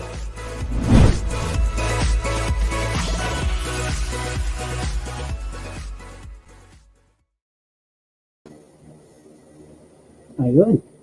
Good afternoon sa lahat ng grade 9 learners nakatutok sa ating DepEd TV, DepEd Philippines Facebook page, DepEd tayo, at syempre ang ating DepEd Edtech Unit Facebook page. Maraming salamat kay Sir Christian Z sa kanyang Science 8 kanina. Napaka-informed lesson. And since tayo afternoon session with Science 9 and Science 10. So I would like to invite everyone, especially grade 9 and grade 10 learners, para sa ating self-learning module na ating i-take at i-discuss this afternoon. Again, I am tutor Rainer for Science 9 Week 8, Percent Composition of Compounds. Handa na po ba kayo? So tayo po ay nakatutok muli sa ating Facebook page. At syempre, nakatutok din tayo sa ating YouTube platform. Okay, so let's have this week po, ang week 8, percent composition of compounds. So definitely, kailangan na natin po i-discuss ang ating MELCs for this afternoon. So ang ating MELCs ay may code na S9MP-2J-20. Ano po ba yun? Determine the percentage composition of a compound given its chemical formula and vice versa. So I hope grade 9 learners ay ma-achieve natin itong competencies na to within this afternoon. Now, magkaroon muna tayo ng short recall o kaya short review man lang dun sa ating week 7 last Monday. So naalala niyo po ba itong napaka-famosong scientist and chemist na si Amadeo Avogadro? Siya lang naman ang nag-contribute sa atin ng tinatawag natin today na Avogadro's number. This is a fundamental unit of measurement for substances. Now, nakita niyo po sa screen ang ating Avogadro's number. Very huge number, no? Napakalaking number. So, meron siyang fixed unit and fixed value na 6.022 times 10 to the 23rd. So, ganun kalaki yung tinatawag nating Avogadro's number. Then, so let's proceed now sa ating looking back. So I hope makapag-participate ang ating mga loyal audience natin na grade 9 learners na nanonood po sa ating Facebook page at sa YouTube natin. Okay, so marami pong salamat sa mga nakatutok ngayong afternoon para sa ating Science 9 Week 8. So meron muna tayong instruction para sa ating looking back. So let me read. Refer to the table below, at ito po ay pa-flash natin later, and look for the atomic mass and compute for the molar mass of the given compounds. So naalala niyo po ba yung ating molar mass last week? And then try natin siyang i-recall today. So nakikita niyo ngayon sa screen ang ating table 1, atomic masses of some common elements. So kung wala naman kayong masyadong ganitong klaseng data, maaari niyo po itong makita sa ating modern periodic table of elements. Yes, you heard it right, sa ating periodic table. And then, gamit din po ang ating internet, sa ating mga browsers, makikita niyo po ang mga pertinent data sa ating mga elements. So ano-ano ba yung mga pertinent data? Katulad ng atomic mass, atomic number, chemical symbol, meron din tayong chemical name, at marami pang iba na very essential sa isang element. So nakita nyo dito sa ating screen ay meron tayong table sa left side, element name and symbol, atomic mass. Ang unit niya ay atomic mass unit, yes. Element name and symbol. And syempre ang atomic mass. Na isa pang ano po, yung second batch ng element. So makikita natin ang mga nakalagay ditong elements are the following: hydrogen, lithium, carbon, nitrogen, oxygen, calcium, sodium, aluminum, phosphorus, sulfur, chlorine, and potassium. Okay, let's proceed to the next slide. Now, ito ang gagawin natin. Refer to the table that was flashed a while ago and look for the atomic mass of the elements. Use their atomic mass and compute for the molar mass of the given compounds. So, dun muna tayo sa first line. So, kunin natin ang ating periodic table at hanapin natin ang bawat atomic mass or somehow tinatawag ding atomic weights ng elements. Saan ba makikita yon? Doon sa periodic table, nakakita kayo ng symbol, which is yung mismong letter. And then, sa taas niya, usually, nandun po yung atomic number. Somehow, may mga nakaprint sa upper left o kaya naman sa upper right. Ang hinahanap natin yung nasa ibaba ng symbol, yung decimal number. So, the decimal number represents the atomic mass or yung tinatawag natin atomic weight. So, now, ready na tayo? So, proceed tayo sa Na. Na is sodium. Na is sodium. Hanapin natin sa periodic table, what is the atomic mass of sodium o yung atomic weight? Okay? So, 23. So, usually, pwede na natin siyang gawing whole number and definitely, pwede rin natin gumamit po tayo ng decimal number. So, let's proceed to the next element, N. N is nitrogen. Okay. So, 14.01. So, atomic mass of nitrogen, symbol N, is 14.01. Let's proceed to the third one, yung pangatlo, which is carbon, 12.01. So, usually in organic chemistry, napaka pamoso na ng value ng carbon, which is 12.01. Yan talaga yung atomic mass ng carbon. And, of course, the lightest element, which is the hydrogen, yung atomic number 1, ay may atomic mass na 1.01. Again, saan ba ito nakikita, grade 9 learners, sa ating periodic table, dun sa ibaba ng chemical symbol. Yung letter niya, nakita niyo doon na may decimal number. At yung decimal number na yun, yun ang kanyang atomic mass. And let's proceed to the last element, O. Ano ba yung O? Oxygen. Ayan. Oxygen, 16. Okay, sa ibang periodic element, that's 15.9 something. So, ginawa na natin 16. Now, so you have it, yung ating limang elements, sodium, nitrogen, carbon, hydrogen, and oxygen. Bakit ko yan ibinigay? Kasi gagamitin natin sila mamaya when we compute for the molar mass of number 1, sodium bicarbonate, and number 2, that is ammonium nitrate. So again, number 1, NaHCO3, it is read as sodium bicarbonate. At yung number 2, NH4NO3, that is read as ammonium nitrate. Okay. Now, paano ba mag-compute uli ng molar mass? So Rainier, paano ba mag-compute ng molar mass? Yan yung diniscuss natin last week. So basically, kailangan isulat muna natin yung chemical formula niya. The chemical formula of sodium bicarbonate is NaHCO3. Yan. O, ano yung nakikita natin sa screen? So itong one na to, this is the number of atom of the first element, which is the sodium. Ayan, sodium 1. So pag wala tayong nakikitang number na nasa subscript, it's understood 1. So 1 atom. So 1 times 23. Tutor Rainier, saan ba galing yung 23? Yung 23 is the atomic mass or the atomic weight of sodium. So yan, 23. So let's compute for the product. 1 times 23 is 23. Next element, ito po, H, hydrogen. Ilan ang kanyang number of atoms? So, Dahil wala tayong nakikitang subscript, that is 1 considered. So 1 times, we will use 1.01 as the atomic weight, 1 times 1.01. And the product is 1.01. Okay, so let's move to the third element, which is carbon, C. Yan, since wala na naman siyang subscript, pero automatic 1 po yun. 1 times 12.01. And the product is 12.01. Exactly, tama yan. And the last one is oxygen. Since nakita natin na may subscript na 3 doon sa ating compound, so we have 3, multiply natin sa kanyang atomic mass, that's 16, and 3 times 16 is 48. Okay, now, so let's now add the lahat po na nakita natin doon sa ating table. So 23 plus 1.01 plus 12.01 plus 48.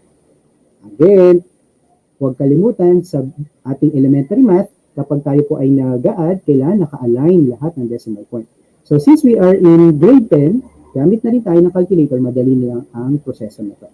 So let's add 23 plus 1.01, 12.01 plus 48. And the total or the sum is 84.02 atomic mass unit. So again, the molar mass of this compound NaHCO3 is 84.02 atomic mass unit. So gumamit po tayo ng salitang molar mass kasi ang ano natin po, this is somehow ay pwede natin gamitin molar mass. Next po. Yan. So let's move to NH4NO3. Okay. Somehow, maari rin po nating technically gamitin din natin yung word na formula mass. Since kung tayo po ay nag-identify ng isang mass na may kinalaman po sa ionic compounds. Okay. So let's move to NH4NO3. So this is ammonium nitrate.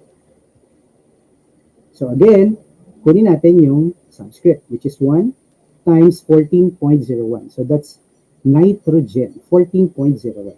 The product is 14.01. Next is 4. Hydrogen. 4 atoms of hydrogen. 4 times 1.01. The product is 4.04. And again, nitrogen ulit. 1 times 14.01. And that is 14.01. And oxygen, 3 times 16 is equal to 48. So add na po natin, 14.01 plus 4.04 plus 14.01 plus 48. So ang sum natin ay 80.06 atomic mass unit. Okay, so may question po ba? So ito yung ating pangalawang answer for the mass or formula mass ng NH4NO3. So that's 80.06 atomic mass unit. So again, i-generalize lang natin po lahat. Kapag tayo po ay nagkuha o mag-identify ng isang atomic weight, be sure we are guided by using or utilizing modern periodic table. So pwede na rin po kayong mag-download sa ating smartphone. Meron po doon sa Play Store or sa iOS na store na periodic table. Marami pong available application for free para sa periodic table. And kung kayo po ay syempre gumagamit ng internet sa desktop or sa laptop, meron din po yan sa ating internet. Okay, so that is our quick review ng ating week 7 last week. Now, I want you to analyze this picture. This is a picture of a chocolate drink in a Tetra Pak. So, syempre, hindi natin papakita yung brand. Ang ipapakita natin, yung likuran, yung back portion ng Tetra Pak na ito. Now, ano ba usually nakita natin? Di ba merong isang commercial dati na pays to check the label. So, kapag nag-check tayo ng label ng isang product, usually, pagkain, kailangan kina-check natin yung ingredients o yung mga ginamit po doon na sangkap sa paggawa ng isang produkto. Napaka-essential o napaka-importante. Lalo na kapag tayo po ay gusto nating mag-diet, gusto po nating tignan yung mga number of calories, yung mga nutrition facts po niya. So ito po ay isa sa magagandang halimbawa po, no, para makita natin yung nutrition facts. So, in nutrition facts label, makikita po natin doon yung serving size. Yan po. So, the serving size of this certain chocolate drink in a Tetra Pak, na package ay 180 ml. So, 180 ml. So, yun yung serving size na. Number of servings per pack is 11. And then dito, sa banda dito, makikita natin yung lahat ng particular na data na dapat nating matutunan. Katulad ng energy, fat, cholesterol, sodium, total carbohydrates, etc. etc. So halos lahat ng mga substances ay nandito na. Dito naman nasa right side, nakikita natin amount of per serving. So yung kcal o kilocalorie, and then yung percent RENI. Ito yung mismo kailangan natin na requirement. So nakalagay dito, percent RENI values are based on FNRI reference child requirement of 7 to 9 years old based from RENI 2002. So ano-ano yung makikita natin? Usually, tignan natin yung cholesterol in milligrams. So isang sa serving size na to, makakakuha tayo ng 4.7 milligrams na cholesterol. Ito, medyo yun fat in grams, 4.3 grams. So sa chocolate drink, may cholesterol, may fat. Ngayon, syempre, may sugar ito. So 14.7 grams. So nakita natin na dito po sa ating nutrition facts ay nakalagay po yung serving niya and then yung amount per serving sa bawat niya, constituent dito na nakalagay na ingredients. And then dun sa outermost right side, yung percent niya. Now, sa susunod na slide, ito naman yung tinatawag natin na baker's percentage. So usually sa paggawa po ng bread, ito po ang somehow na nila yung kanilang recipe. So this is not percentage as you learn in school, but pagdating po dito sa two simple steps on the right side, so meron tayong peak amount of flour. So remember that 500 grams, so this is 100% of the entire ingredients. Kasi sa left side, yung flour 100%, water 70%, salt just 2%, and then ang yeast, yung alsa, is 1%. So use flour amount to calculate weights for other ingredients. Since tayo po ay naka-anchored po sa 500 grams, so pag sinabi nating 70% of 500 grams in elementary math, so compute natin 500 times 70%, gawin natin pong decimal form, 0.7, so 350 grams. So we are looking for 70% ng 500 grams, that is 350 grams. Kung 2% naman ang kailangan natin, so 500 times 0.02, that is 10 grams. And then 500 grams, if we need 1% of it, so we multiply 500 times 0.01, and that's 5 grams only. So dito, nakikita natin, bilang isang baker, makikita mo na yung entire percent composition ng mga ingredients natin. So kailangan po natin, kasi di ba sinasabi ng mga bakers, ang pagbe-bake ay hindi po yan basta-basta. So kailangan din ng mathematics dyan. Kasi hindi ka pwedeng mag-bake ng sobra sa ingredients at kulang sa ingredients. Hindi magiging perfect ang iyong mag-bake na bread. Okay. Now, so nakikita nyo sa screen ngayon ay isang basic formula kung paano ma-compute yung percent. So, ang percent ay meron tayong elementary mathematical concepts na per percent, we need to divide the part to its whole area. So, part divided by whole times 100%. So, para makita lang natin, ito yung part niya, and then this is the entire, yung whole niya. So, the part divided by whole, so the quotient will be multiplied to 100%. So, example natin. There are 200 apples. Dami nun, no? Daming apples. 30 apples are considered bad and will not for sale. So, siguro will not be sale kasi bulok siguro o hindi maganda yung quality. how many percent of apples are bad?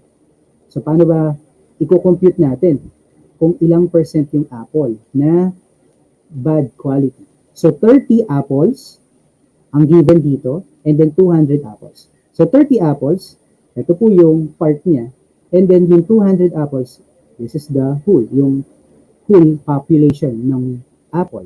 So 30 divided by 200 times 100%. And 15%. So 15% of apples are said to be bad. So hindi natin pwedeng ibenta. So the remaining 85% will be good for sale. So 15% ay hindi po maganda yung quality. So hindi siya maganda. Now, ano po ang tinatawag natin percentage composition? So in chemistry, itong week na to, i-apply natin yung ating formula. Percent of mass is equal to, divide natin yung mass of element divided by the mass of compound times 100%. Again, ulitin natin. Yung percent daw ng mass ay makakompute natin, i-divide muna natin yung timbang, yung mass ng element doon sa timbang ng buong compound, kung saan yung element na bibilang. And then we will multiply the quotient by 100%. Okay, ready tayo? So, tayo po ay kumuha ng mga illustrative example. Pero before that, kailangan natin i-identify yung mahalagang detalye, katulad ng the elements present in the compound. So, kung meron tayong given compound, kailangan alam natin isa-isa yung present element. So, kailangan natin ng yung masinsinang pag-analyze kasi may mga elements kasi na ang symbol nila, akala mo yun yung element. So, kailangan maganda ang foundation mo sa periodic table kapag tumingin ka ng bawat chemical symbol. Number 2, atomic mass of each element. Yung atomic mass na yun, yung sinasabi natin ganyan, yung atomic mass na decimal number sa periodic table. Pangatlo, number of atoms of each element. So, kailangan natin makita yung subscript, yung number na nasa ibaba ng symbol. Pagkatapos ng symbol, tapos may nakalagay na maliit na number sa baba. That is subscript, number of atoms. Kung wala tayong nakikitang number, ibig sabihin po nun ay 1. And molar mass, o kaya formula mass. Depends on the chemical compound, kung ano yung ina-analyze natin. So again, ito po yung apat, no? Yung elements na present sa compound, yung atomic mass ng bawat element, number of atoms ng element na yon sa isang compound, at yung kanyang molar mass. Okay, excited na tayo. So, ito muna yung ating unang illustrative example. So, let me read. Muriatic acid. So, di ba, ito yung muriatic acid na to in liquid form. Ito yung panlinis natin ng ating comfort room. So, muriatic acid, or known as hydrochloric acid with chemical compound na may symbol po na HCl, is used as a cleaning agent in the house to get rid of tough stains and molds. Question.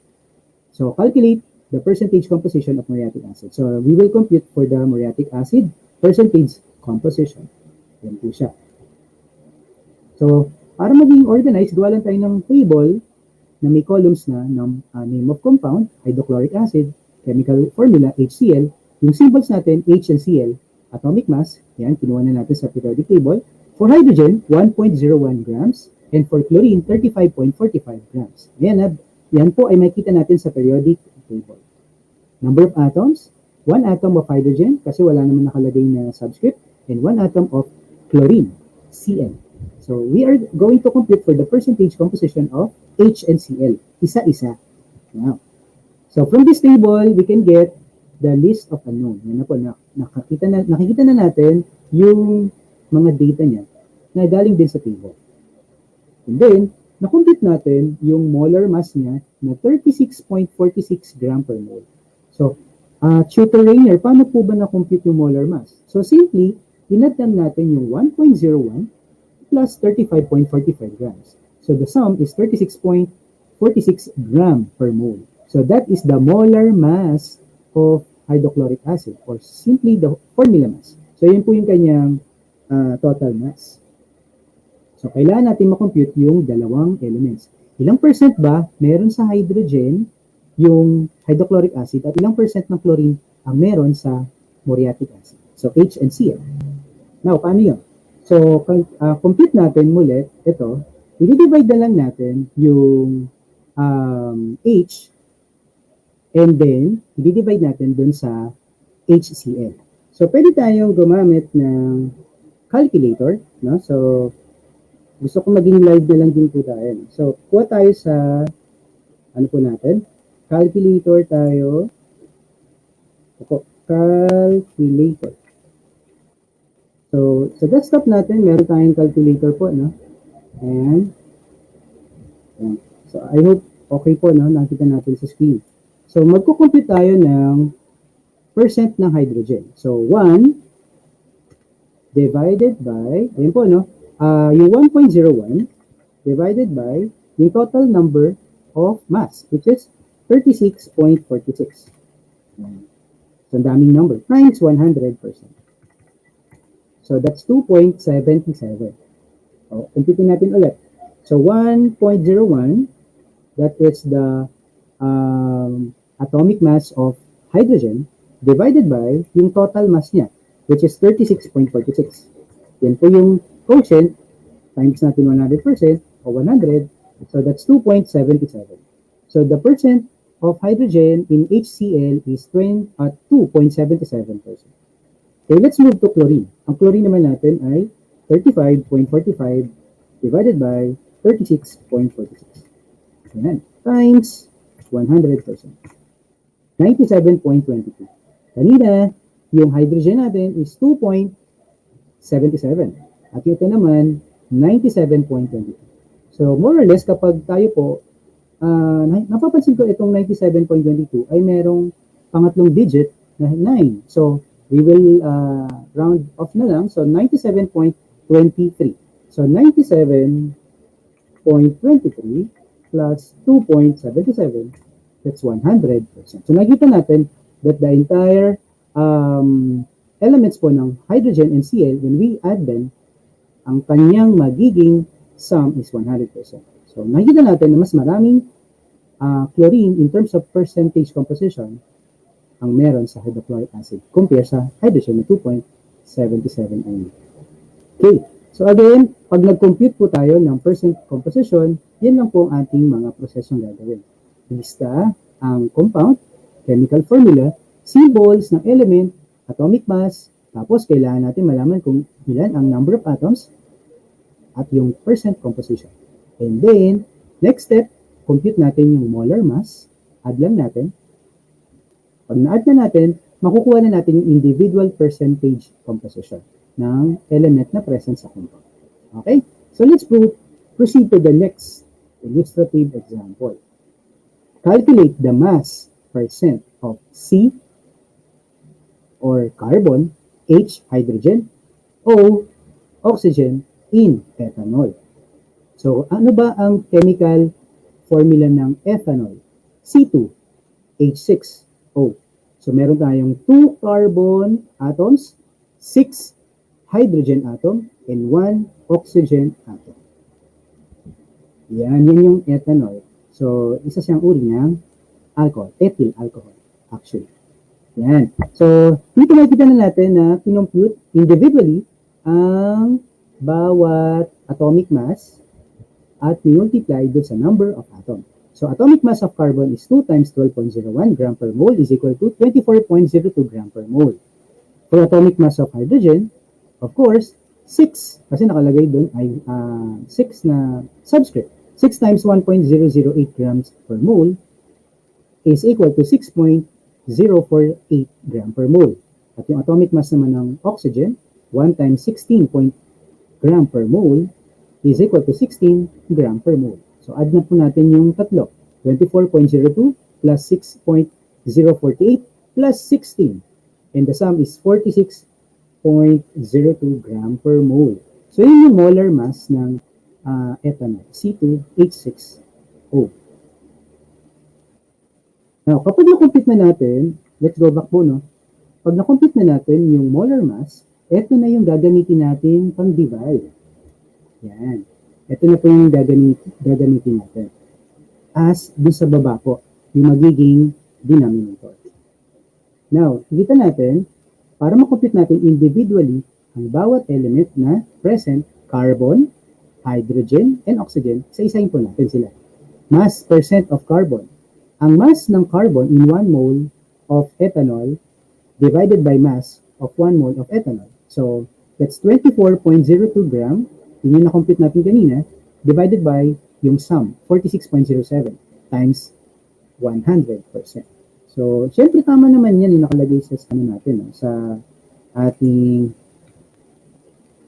screen. So, compute lang natin ulit. Gamit lang tayo ng calculate. Yan. So, 24.02 plus 6.048 plus 16. So, that's 46.087. Kaya, ni-report na lang natin siya up to 2 decimal places or 4 significant figures. So, 46.07 gram per mole. Yan po ay para sa molar mass. And then, nung divide natin, 24.02 divided by 46.07 times 100%, 52.14 ang lumabas for carbon. So, medyo kalahati ng mismong ethanol ay carbon. Ano naman ang percent ng hydrogen? So, 6.048 grams divided by 46.07 ulit. Kasi yun yung molar mass times 100%. So, ang ating quotient at multiply na rin natin sa 100%, the product is 13.13%. And ang percentage naman ng oxygen in ethanol is 37.43%. Saan siya galing? 16 grams. Yan yung kanyang atomic mass kanina. Divided by total mass, 46.07 times 100%. 37.43%. So kapag tayo po ay inad natin yung tatlong percentages, tignan natin kung ano po lalabas. Meron tayong 52.14% plus 13.13% plus 37.43%. So, nagkakaroon lang tayo ng sobrang 2.7%. So, depende yan kapag tayo po ay nag-add at marami pong discrepancy usually dahil po nag-round off na po tayo. Okay? Pero roughly, kapag kailangan ang sagot natin ay approximately 100%. So again, makikita natin sa tatlong individual elements na mas marami ang composition in terms of percent ng carbon element, which is 52.14%. Okay. So, meron pa tayo dito, calculate the percentage composition of each element by dividing the mass of each element by the molar mass of the compound and multiplying by 100%. Ayan. So, yun yung kaninang na-present natin, no? Okay. Dito naman, kung kukuha naman tayo ng yung kaninang kinumpute po natin na live computation natin sa calculator, yan po yung kanyang sa slide niya. So, yung percent ng hydrogen, that's 2.77%, and chlorine, which is 97.23%. Okay. Pag ati pong inad, yung 2.77 and 97.23%, so the sum is 100%. Ayan. Ano yung mga learning tasks na kailangan natin sagutan sa ating SLM, grade 9 learners? Ayan. Meron po tayong learning task 1. Calculate the mass percent of each element in a compound. Write your solution in a separate sheet of paper. Calculate the percent by mass of each element in the following compounds. So yung methane, CH4, so that's carbon, ang kanyang atomic mass given na po sa problem, 12.01 gram per mole. And then 1.008 gram per mole. Yan naman po yung for hydrogen. For sodium nitrate, NaNO3. Na is 23.0 gram per mole. Nitrogen is 14.0 gram per mole at oxygen 16.0 gram per mole. So again, grade 9 learners, itong mga subscript na to, napaka importante niyan kasi sila ay multiplier po ng ating atomic mass. And for learning task number 3, so calculate the percent mass of each element on a compound. This NaHSO3, ang kanyang sodium ay 23 gram per mole, hydrogen 1.008 gram per mole, at ang sulfur 32.0 gram per mole. And syempre, oxygen 16.0 gram per mole. And then, ito yung mga guide question. Based on your circle, which element has the biggest mass percent? And which has the smallest mass percent? So, kailangan nyo lang pong gawin dito, mga bata, ay computin nyo muna individually yung percent composition ng bawat element. Ilan yun? 1, 2, 3, 4. Apat. Sodium, hydrogen, sulfur, and oxygen. So, apat na individual elements. So, ang ating generalization for today o for this week, kapag tayo po ay nagko-compute ng percent composition ng bawat element or individual element, we will be using this formula. Percent composition is equal to mass of element in 1 mole, usually makita natin sa periodic table, divided by molar mass of compound. Yung molar mass, dapat i-compute muna natin yung molar mass ng compound. So, yung multiply natin yung subscript sa kanyang atomic mass. And kung ano yung makuha natin dito as quotient, we will multiply to 100%. Okay. So, ang ating next topic po for the next quarter na ay susunod na tayo sa Earth and Science. That's weather and climate. So, yan ang ating pag-uusapan sa ating grade 9 level natin. And then, don't forget, meron pa tayong Science 10 Quarter 2 Week 8. Huwag muna kayong bibitaw. At ako pa rin po ang hahalili. At ang inyong ETULay online tutor, Sir Rainer. At makita-kita tayo mamaya-maya lang. And maraming salamat sa pagtutok.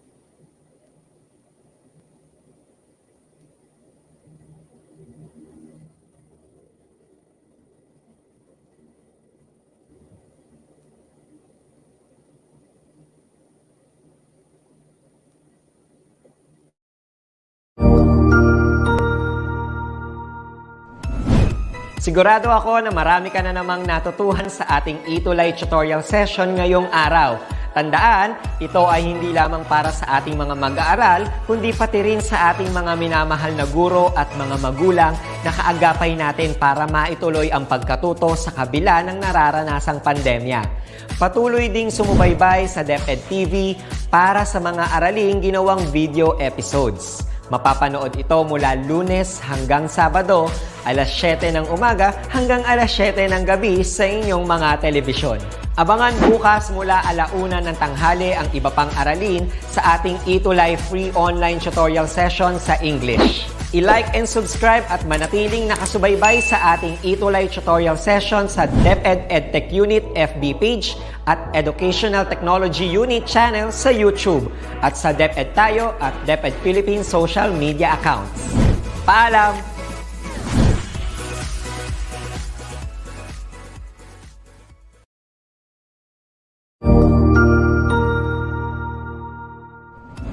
Magandang araw, Sir Wilbur po, at your service. Narito ang ETULay upang gabayan ka sa inyong pag-aaral upang lubos na maunawaan ang iba't ibang paksa o subject. Ang ETULay ay isang free online tutorial class na pinangungunahan ng ICTS Educational Technology Unit sa pamumuno ni Undersecretary Alain Del B. Pascua. Ang programang ito ay hindi lamang para sa mga bata, kundi ito rin ay magsisilbing gabay sa mga magulang at mga guro kung paano nila ituturo o gagabayan sa bawat asignatura ang kanilang mga anak o mga estudyante. Sa kasalukuyan, ang self-learning module mula sa rehiyon ng Calabarzon at kilala sa tawag na pivot ang ginagamit sa ating ETULay online class. Kaya ano pang hinihintay ninyo? Ihanda na ang inyong mga ballpen o lapis, papel o kwaderno at samahan kaming itulay ang pagkatuto para sa bawat batang Pilipino. Sama-sama tayong magtutulungan para malampasan ang mga hamon sa panahong ito. Halina't matuto kasama ang inyong online tutor sa oras na ito.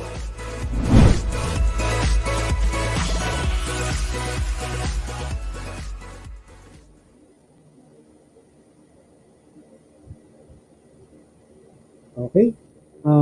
Tayo po ay nagbabalik muli. Ngayon naman, tayo ay nasa Science 10, Week 8, Applications of Mirrors and Lenses in Optical Instruments. Again, ako po muli ang inyong tutor Rainer, ang inyong ETULay tutor na gagabay po, this time sa Science 10 naman for Week 8. So kung kanina, maraming salamat po sa nanood sa ating Science 9 Week 8. At ngayon naman ay slot naman po natin ngayon para pag-aralan ang ating week number 8 sa ating self-learning module. Again, nakatutok po tayo muli sa ating mga social media platforms katulad ng Facebook at ng YouTube natin. So tayo po ay meron sa DepEd tayo, DepEd Philippines, DepEd Edtech Unit Facebook page. Meron din naman tayo sa ating YouTube channel. So tayo po ang agapay, hindi lang naman po ako, marami po kaming mga online tutor sa ETULay na tutulong po sa inyo kung paano po maintindihan at i-discuss ang ating mga concepts sa ating self-learning module. Speaking of SLM, gumagamit po tayo ng Calabarzon Region 4A ng PBOT na tinatawag na self-learning module. Yun po ang ating basis ng ating instructional material. Okay. So tayo po ay nasa week 8 na ng ating Science 10. So applications of mirrors and lenses in optical instruments. Now, ano po ang ating mga most essential learning competencies o yung MELCs natin for this afternoon, for this week?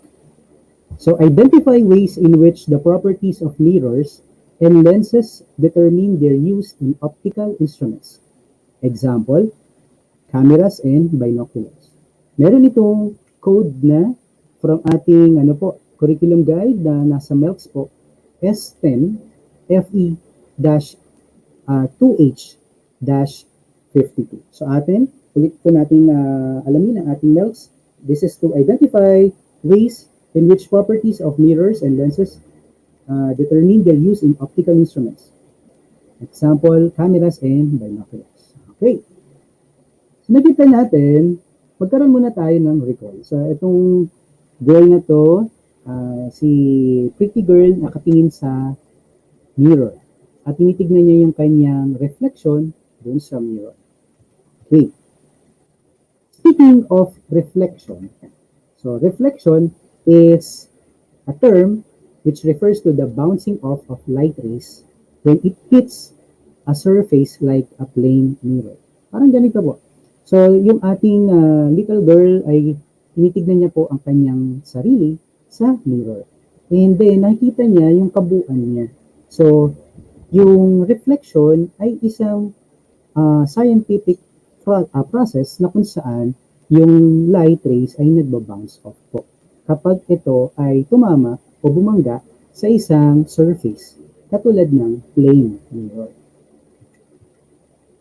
Nakita natin ang ating diagram na kung saan meron tayong dalawang types ng rays, yung blue at yung red. Yung blue na nasa left side, this is what we call the incident ray. Ito yung ray na to na yung tatama sa side ng mirror. And then, isa pang ray, which is ray na palabas na or mag-move na palabas ng mirror, that's what we call reflected ray. So, to make it simple, pag sinabi natin law of reflection, the angle of incidence is equal to the angle of reflection. So, itong incident ray na to, ay nagkaroon po siya o nag-produce siya ng angle of incidence in reference with the normal line. Itong nasa gitna, yung ating broken line which is perpendicular to this surface.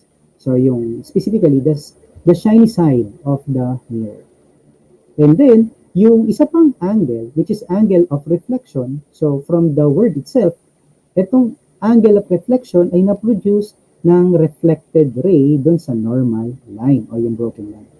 So yung dalawang angles na to, they are said to be equal according to the angle of reflection. So yung incident ray, magbabounce yung kanyang ray as reflected ray kasi tumama or nag-hit sa isang mirror. Okay. So, nakita natin yung dull side ng mirror, yung likurang part niya, na hindi naman talaga literally magbabounce talaga perfectly katulad sa shiny side ng mirror. Okay. Ano ba yung mga types ng reflection as a review? So, meron tayong dalawa. The first one is the specular or what we call regular reflection. This is a reflection of light on smooth surfaces such as mirrors or a calm body of water.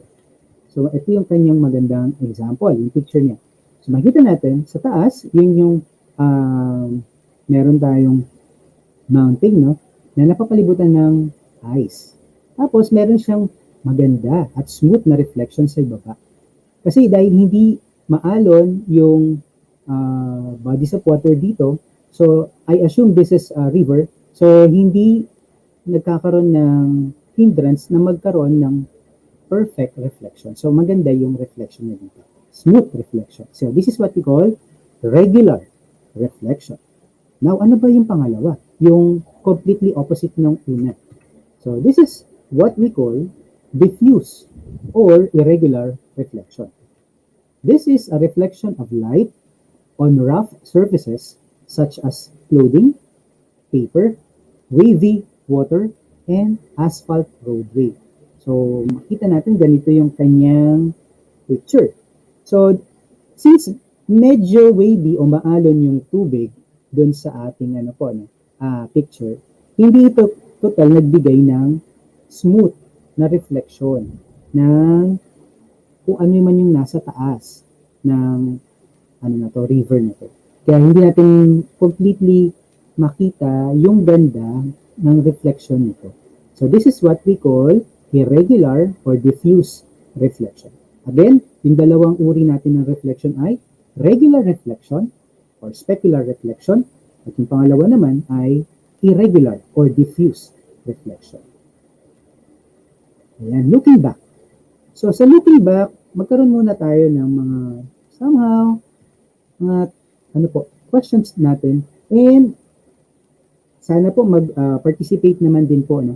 So, we are open for suggestions kung meron po kayong magsasuggest and then kung meron din po kayong mga responses sa ating mga pinapasagutan po dito sa ating ETULay online tutor. Now, ano po ang ating directions muna? Complete the table by filling in the correct type of mirrors and lenses based on the given characteristics and example. Choose your answer from the word pool below. So, meron tayong pagpipilian dito. No? Ito yung ating word pool. Ano yun? There are 6 words. 6 terms. Convex mirror, concave lens, concave mirror, convex lens, flat mirror, and flat lens. Yan. So, ano ba yung pwede natin lagyan? 6 po ito. Pakita ko muna yung first 3. The first 3 are, ito po, may example siya. Bathroom mirror. Description, angle of incidence equals angle of reflection. Yun yung kanyang description. So, makakita tayo ng example na to sa bathroom. So, this is bathroom mirror. So, syempre, di ba, pag tayo po ay pumasok sa banyo, syempre, gusto natin makita yung sarili natin, gwapo, maganda. So, gagamit tayo ng mirror na. Second type of mirror ay may example na clear window. Clear window. So, refraction depends on how fast light can travel through a medium. So, it is a type of mirror or lens. Dalawa lang naman pagpipilian siya. And number 3, inside of spoon. Naalala ko yung physics teacher ko, magandang binigay niya example. Kung paano maintindihan at paano hindi makakalimutan kung saan yung concave at yung convex. Gagamit lang ng kutsara. Ayan. So, meron tayong description for inside of spoon, kung saan nakasalo yung pagkain. Up close, reflected image is larger. Far away, image is upside down. So, yun yung description. Okay, sagutan muna natin. Ano kaya yung type ng mirror or lens ng bathroom mirror? Nakalagay na, bathroom mirror. Angle of incidence is equal to angle of reflection. So, this is flat mirror. O yung pwede natin tawagin na plane mirror. Yan, flat mirror. So, usually, naglalagay tayo ng flat mirror dyan sa ating bathroom. Merong shape na bilog, square, o kaya somehow rectangular na shape. Second, example naman ito, clear window. Refraction depends on how fast light can travel through a medium. So, this is a flat lens. Flat lens. Okay, next. Inside of spoon. Inside of spoon. So this is what we call concave. Yan, ito po, no? Concave. So this is concave mirror. Yung inside of spoon, yung inward side ng spoon natin ay tinatawag natin na concave mirror. Now, tignan natin yung last 3, yung 4, 5, and 6. Number 4 po, used to correct nearsightedness. Ayan. Refracted image is always smaller regardless of distance.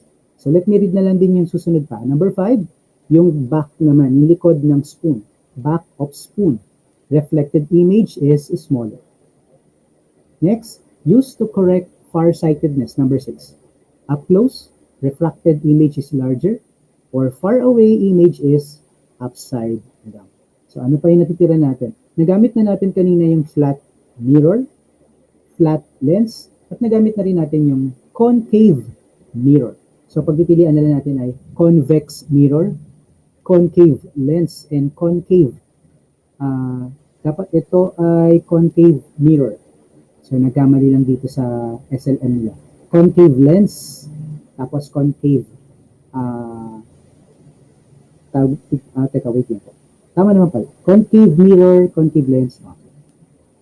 Next, dito po sa number 6, used to correct farsightedness. Ayan.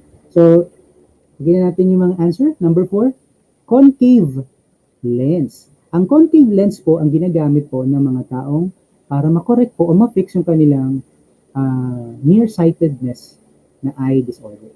And then number 5, convex mirror, back of spoon. Okay. And then, syempre yung number 6, yung natitira na lang, convex lens. Sa convex lens naman, this is used to correct yung farsightedness ng tao. So kasi, up close siya, refracted yung image, mas malaki. Kung baga, kung far away naman, yung image niya kasi mag-upside down. So, ito yung mga sa optics na concepts na pwede nating i-apply at kung tayo po ay sasagot ng ganitong klaseng mga applications. Okay, so balikan lang natin po ulit, no? Yung number 1, flat mirror. Number 2, flat lens. 3, concave mirror. Number 4, so this is concave lens. Convex mirror naman, yung sa likod ng spoon, at yung convex lens naman para naman sa far-sightedness. Okay, so that is our short review na dinaan natin sa looking back. Now, so tayo po ay magde-discuss na ng mismong topic natin, which is what we call optical instruments. Ano-ano ba yung applications ng optical instruments natin? So, based dun sa lahat na napag-aralan natin na scientific concepts about mirrors and lenses, so we will apply now lahat ng natutunan natin at kailangan natin ma-discuss ngayon in dealing with optical instruments. So, define muna natin, grade 10 learners, ano ba yung mga optical instruments? These are devices that process light wave to improve an image for clearer viewing. So, self-explanatory naman yung optical instrument. Ginagamit natin itong mga devices na to para maproseso yung light wave. At ang ating objective ay para maging malinaw yung ating viewing purposes o yung viewing situations natin. Kasi gagamit tayo ng mga instruments na to para in aid of clear viewing, kumbaga. So ano ba yung mga devices na yan? Kita natin sa unang picture, isang pamosong astronomer and scientist. So, siya ay si Galileo. Siya ang unang nagbigay ng optical instrument which is used to magnify distant images. So, usually mga celestial objects niyan o yung mga heavenly bodies. And then, tinatawag natin itong telescope. So, this is Galileo's telescope. So, ang telescope nung panahon niya ay ganyan lang. So, isa siyang tube lang na ginagamit in this manner. Pero ngayon, dahil high-tech na tayo at sobrang dami na ng advance and breakthroughs, sobrang modern na ng ating telescope. So, talagang malayo na ang narating at nakita ng makabagong telescope na yun. Pero syempre, huwag natin kalimutan itong mga fundamental contributions ng mga pamosong scientists na to. And good example is si Galileo Galilei. Next. Ayan. And microscopes used for magnifying very small images. Kung kanina, telescope, ngayon naman microscope. Ito ang picture niya. Ayan. Familiar ba? O ngayon nyo lang napansin o nakita yung ganitong klaseng microscope? So, yes, narinig nyo po. Isa tong uri ng microscope dati. Dahil hindi pa naman ganun ka-develop ang technology dati. So, this is Leeuwenhoek's microscope.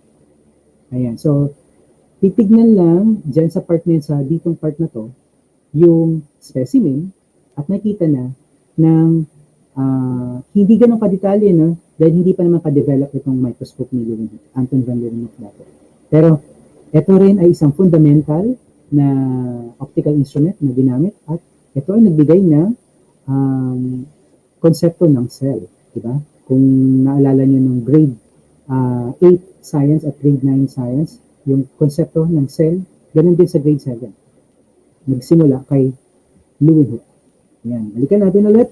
So, meron tayong dalawang ancient optical instruments na Galileo's telescope and yan, Leeuwenhoek's microscope. Kala mo lang, no, parang hindi siya microscope, pero it is an ancient microscope. Ayan. Next, ano-ano ba yung mga applications ng plane mirror? So again, ano ba ang plane mirrors? Ito yung mirror na usual na ginagamit po natin for everyday use. So ang mga mirrors na yan, ayan. Discuss muna natin nasa picture. So, yung picture na to, na sa gitna, may lalaking kumukuha ng sarili niya. Parang sarili niyang picture, no? Na nakatutok doon sa mirror. Sa tingin niyo, nasan kaya yung si kuya? Si sir, nasan kaya si sir? Sa loob kaya ng ano yan? Nakikita niyo na uulit yung images niya, no? Dito sa surrounding niya o sa background niya. So this is what we call elevator mirrors. Yes, elevator mirrors. Ginagamit ang elevator mirrors para yung small space ng elevator ay magkaroon ng sense of depth para medyo parang lumaki. Para ma-reduce kasi yung feeling of claustrophobia o yung tinatawag natin mga taong claustrophobic na tao. Yung taong takot sa closed spaces. At yung mga taong claustrophobic ay maaring mamatay kasi hindi sila masyado makahinga. Magkakaroon sila ng shortness of breath kasi meron silang ganong klaseng phobia. To reduce that, ay gumamit ng elevator mirrors para kahit enclose yung mismong elevator, magbumuka tuloy siyang malaki at meron siyang sense of depth na tinatawag. Kaya, one good example nito as ma-apply natin sa mga plane mirrors, itong tinatawag natin elevator mirrors. And basically, kapag tayo po ay pumunta ng mga hotels, yan, usually yan po ang gamit talaga, mga elevator mirrors. Kahit din sa sa mga department stores or sa mga sikat po na puntahan na pasyalan, kapag meron pong mirrors, elevators, meron ganitong klase na po, mirrors. Okay. So, ayan po unang application ng plane mirrors. Let's have number 2. Ayan.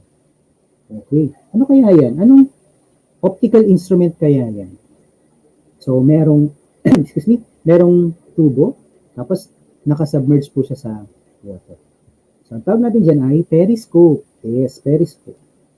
So, what is periscope? A periscope is an instrument for observation over, around, or through an object, obstacle, or condition that prevents direct line of sight observation from an observer's current position. So, tignan natin po yung ating module. Ito po yata yan. Wait lang ha. Ito po yung module ng ito po, yan. So, ito yung SLM. Wait lang po. Nakita kasi natin dito yung periscope na yan, yung kanyang process, no? Kasi syempre, gumagamit po tayo nito basically kapag tayo po ay nasa submarine o yung nasa ilalim ng tubig. Ito po, yan. Wait lang po. Malayo na pala. Ayun na po. So, pwede din tayong mag-improvise ng periscope. Ito po ano na po namin to, performance test na rin namin last year din, nung meron pa tayong face-to-face, no? Magandang maging performance task kasi pinapagawa natin yung mga grade 10 learners na periscope, kung paano gumawa ng simple periscope. So, ano ko lang po, medyo short discuss ko lang kung paano po siya gawin, yung simple activity.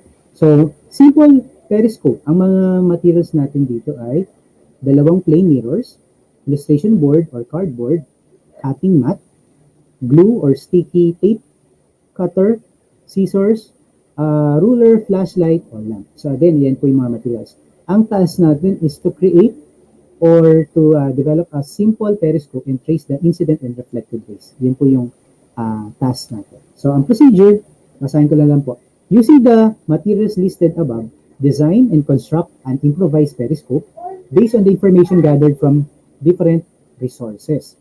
A record sheet is provided to serve you as guide for accomplishing the written report of your constructed periscope. Ayan po.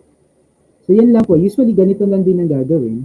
And yung mismong paglagay ng periscope ay may binibigay naman din po kaming separate sheet of paper. Yung step-by-step procedure kung saan ilalagay yung unang mirror at yung pangalawang mirror. Yun po. Pinakita ko lang po kung ano po yung usual na nagiging performance task para ma-apply yung ganitong klaseng lesson. Okay. So, balik lang po tayo. Yan. So, ang periscope naman, ginagamit na talaga sa industry. So, ganyan po siya. Para makita kung nasaan na po yung mismong yung observation kasi, maaring observation over, based dito sa definition, around and through. So, umiikot itong periscope na to para makita niya yung surrounding. Since nasa submerged nga yung sasakyan, nandun sa baba. Kaya, gusto niyang magkaroon ng over-observation. So, ito ang ginagamit na optical instrument for, syempre, observation and for navigation na rin purposes. Ayan. Isa din po na try na namin na paggawa ay nag-enjoy po yung mga bata dito. Ito ang tinatawag natin kaleidoscope. Ayan. So sa kaleidoscope, this is a toy that uses light and mirrors to reflect objects and create beautiful or fascinating repeating patterns. So makita natin na itong kaleidoscope na hawak ni Kuya, na merong improvise po ito, na gumamit ng yung kahon ng tissue paper, tapos nilalagyan lang ng mirrors dito po sa loob. And ano ba yung magiging patterns nito? So syempre, ang pattern nito ay repeating patterns. And based at depends kung ano pang ginamit natin dito, mag-create talaga siya ng colorful images. Ano yung mga images nito? May mga example tayo. Yan. So, kita natin, circular. Ito medyo maganda ng magandang kaleidoscope na to. Kasi maganda na, intricate na yung designs. Maganda na yung designs. Another example, yan. So, kung titignan mo, word of art yan. Work of art na siya. So, napakagandang image. No? Hindi talaga, pwede namang picture, kasi maganda talaga yung lumabas na image. Okay. Tapos, usually po, yan din po, yan. Kumuha nila ako sa Google Images. Yan po yung sa kaleidoscope. Iniikot lang kasi pag inikot natin yung dalawang yung titingnan natin doon na tubes, iniikot din talaga yung mismong image. And nakita natin na merong repeating elements. Paulit-ulit lang din po yung design. Kaya maganda po yung mga kaleidoscope na. Yan pa po yung iba na napoproduce niyang image. Kaya maganda po talaga yung ganitong klaseng project. Okay. Balik lang po tayo sa ating PowerPoint. Yan. So, we're done with plane mirrors. So, let's move to curve mirrors naman. Kanina, meron tayong tatlo. Marami po yun, kaya lang winning some few lang. Kanina po, ang diniscuss natin ay tungkol po sa periscope. Diniscuss din po natin tungkol din po sa kaleidoscope. Okay. And yung number 1 pala, yung elevator mirrors. Number 2, applications naman ng curve mirrors. Ano-ano siya? Ayan. So, syempre, para maging safe po ang ating paglalakbay, gagamit po tayo ng side mirror. In layman's term, tinatawag din po itong wing mirrors. Kasi para siyang wings talaga or pakpak.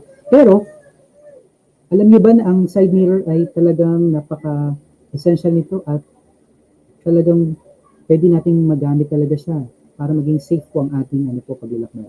A side mirror, also known as the wing mirror, is mirror placed on outside of motor vehicles.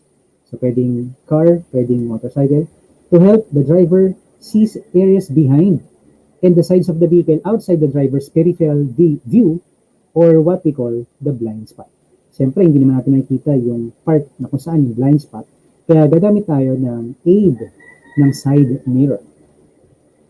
Scientifically, ganito siya, kung ito yung mismong driver na merong dalawang side mirrors, left and right, so nagkakaroon siya ng vision sa likod niya, yung behind niya, sa likod.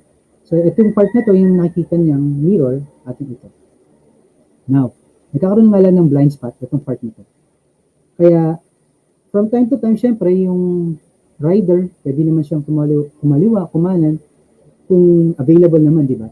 Pero, ang side lang dito ng science ay, ang paggamit ng mga side mirror ay nakikita natin yung, yung side sa likod. Siyempre, yung side sa unahan, kita natin siya with the use of our eyes. Pero dito, with the aid of side mirrors, ito yung nagagamit natin para mas makita natin yung side dito. Siyempre, for safety purposes. Okay. Okay, may mga questions ba? Okay naman. Next.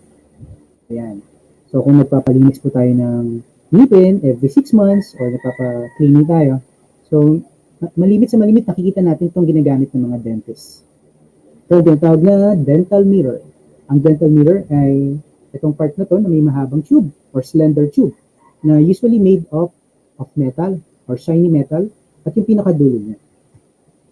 Yun ang ginagamit ng dentist na isang uri ng mirror na tinatawag natin na, syempre, concave mirror.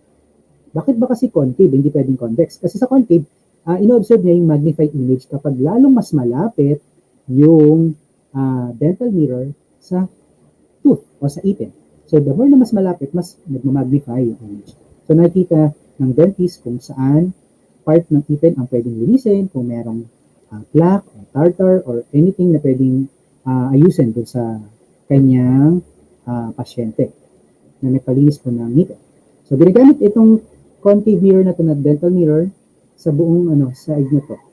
At para makita, kahit yung mga hindi masyado makita ng dentist na sa bandang sa part na sa loob na, yan, ginagamit po yan as dental mirror.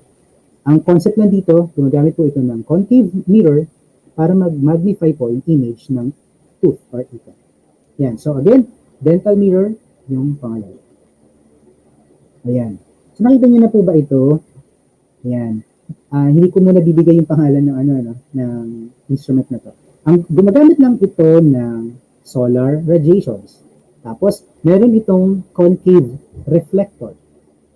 Now, ano ba ang process nito? Yung pagluluto o yung cooking process nangyayari sa pag-absorb ng solar radiation. Cooker containing food placed at the focus of the reflector. Yan po. So, ito yung instrument. Okay? So, ang tawag sa kanya ay solar cooker. A solar cooker can do almost anything on a stove or an oven can do. Only it uses a natural, take note, natural and non-polluting free, abundant energy source, which is solar energy. So, maganda lang ito dahil ang pagluto ng pagkain ay nangyayari na dito without using fuel, no? Without using yung polluting na mga coal, na kung saan nagkikreate ito ng pollution sa hangin. So, ito po ang isa sa mga gamit ng curved mirrors. Okay?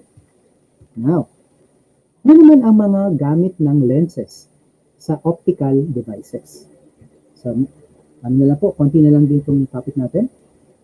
So, ano po itong nakikita natin, grade 10 learners? Usually, isa sa mga symbolic, symbolic icon ng scientific method itong, instrument na to. Pag nakita natin ito, tungkol sa science, tungkol sa experiment, this is more on investigation. Diba pag nakita natin yung mga ganito, hawak ng mga investigador, yan yung hawak. So this is what we call magnifying lens. Naalala ko nung bata po ako, meron ako nito, tapos tinatapat ko, kapag may sinag ng araw, tinatapat ko yan sa paper, tapos namamangha ako dahil yung paper, after few seconds or minutes, na-amaze ako kasi nasusunog yung papel. Tinatapat ko lang at pinofocus ko dun yung magnifying lens dun sa kung may signal na araw. Pero syempre delikado yun, no? Ang magnifying glass or lens is a convex lens. Convex means curved outward. It is like the underside of a spoon or a dome on a sports stadium. So ginagamit ito para i-magnify, para mas lumaki o maging enlarge yung image ng isang specimen kung anong titingnan po natin. And then, this is also an application kung lens na yung pinag-uusapan natin. Kasi kanina, batches siya ng plane mirrors at mga curved mirrors, convex at concave mirrors. Ngayon naman, lenses na tayo. Okay. Ayan. Isang typical na optical instrument na gamit naman natin, which is microscope. Yan po. So, microscope usually work by, take note, by convex lenses. Lenses with two convex sides to produce a more magnified version of the images. So, meron tayong, pinag-aralan din natin yan sa ating grade 7, yung mga objectives, no, ng microscope. Kung naalala nyo po, itong quarter lang na yan, diniscuss din yung parts ng microscope. So, gumagamit ito ng biconvex lenses, bi means two, no, na para mas lalo pong mas ma-enlarge or ma-magnify yung image ng specimen na nilalagay po dito sa stage na ito. Okay. Next. Now, let's move na po kasi magta-time na yung learning task natin. Learning task number 1. So, let me read the instruction. In terms of image formation, optical instruments follow that basic principles of reflection and refraction. Study and analyze the names of the given devices inside the box. Classify the optical devices based on the basic principle that they obey in terms of image formation. Write your answer in a separate sheet of paper. So, ipagpipilian po natin yung word pool dito ay headlights, shaving mirror, magnifying lens, telescope, side mirror, ophthalmoscope, microscope, camera, and eyeglasses. So all you need to do, grade 10 learners, is to classify them if they belong to the category of reflection or yung sa kabilang side naman, refraction. Okay, that's learning task number 1. Yan po ang instruction natin sa learning task number 1. How about on learning task number 2? So meron tayong 10 items. Identify the types of optical image. Is it real or virtual image? Form, using the following optical instrument. Write your answers or answer in a separate sheet of paper. Ano ba yung 10 na yun?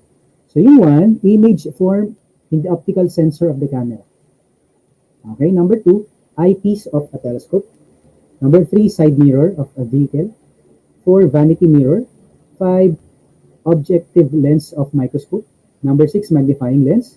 7, contact lenses. Number 8, eyeglasses. 9, security mirror in a convenience store. Parang na CCTV. And number 10, improvise periscope. Ayan. So again, let me remind you, grade 10 learners, itong learning task 1 about reflection and refraction, and then learning task number 2 about real or virtual image. Ayan. So, let's see each other na lang po sa ating quarter 3, week 1, which is, wow, biology na po tayo, no? Sa susunod na quarter. And ang topics natin doon for third quarter is more on reproductive system, human reproductive system. So again, I would like to thank po lahat po ng umagapay sa akin sa ating pag-aaral ng Science 10. Maraming salamat po sa ating mga taga-DepEd Edtech Unit, mga ating mga directors ng ating online tutor. Maraming salamat po sa pag-agapay sa aming mga online tutor. Next po tayo, Science Senior High School for Physical Science, quarter 2 week. Kaya walang bibitaw po sa ating ETULay online tutor na naka-tune in po sa DepEd Philippines, DepEd tayo, DepEd Edtech Unit Facebook page at sa ating YouTube channel. Again, maraming salamat po and see you next week. Bye-bye!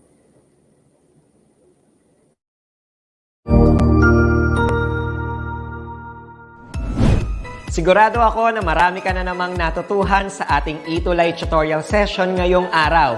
Tandaan, ito ay hindi lamang para sa ating mga mag-aaral, kundi pati rin sa ating mga minamahal na guro at mga magulang na kaagapay natin para maituloy ang pagkatuto sa kabila ng nararanasang pandemya.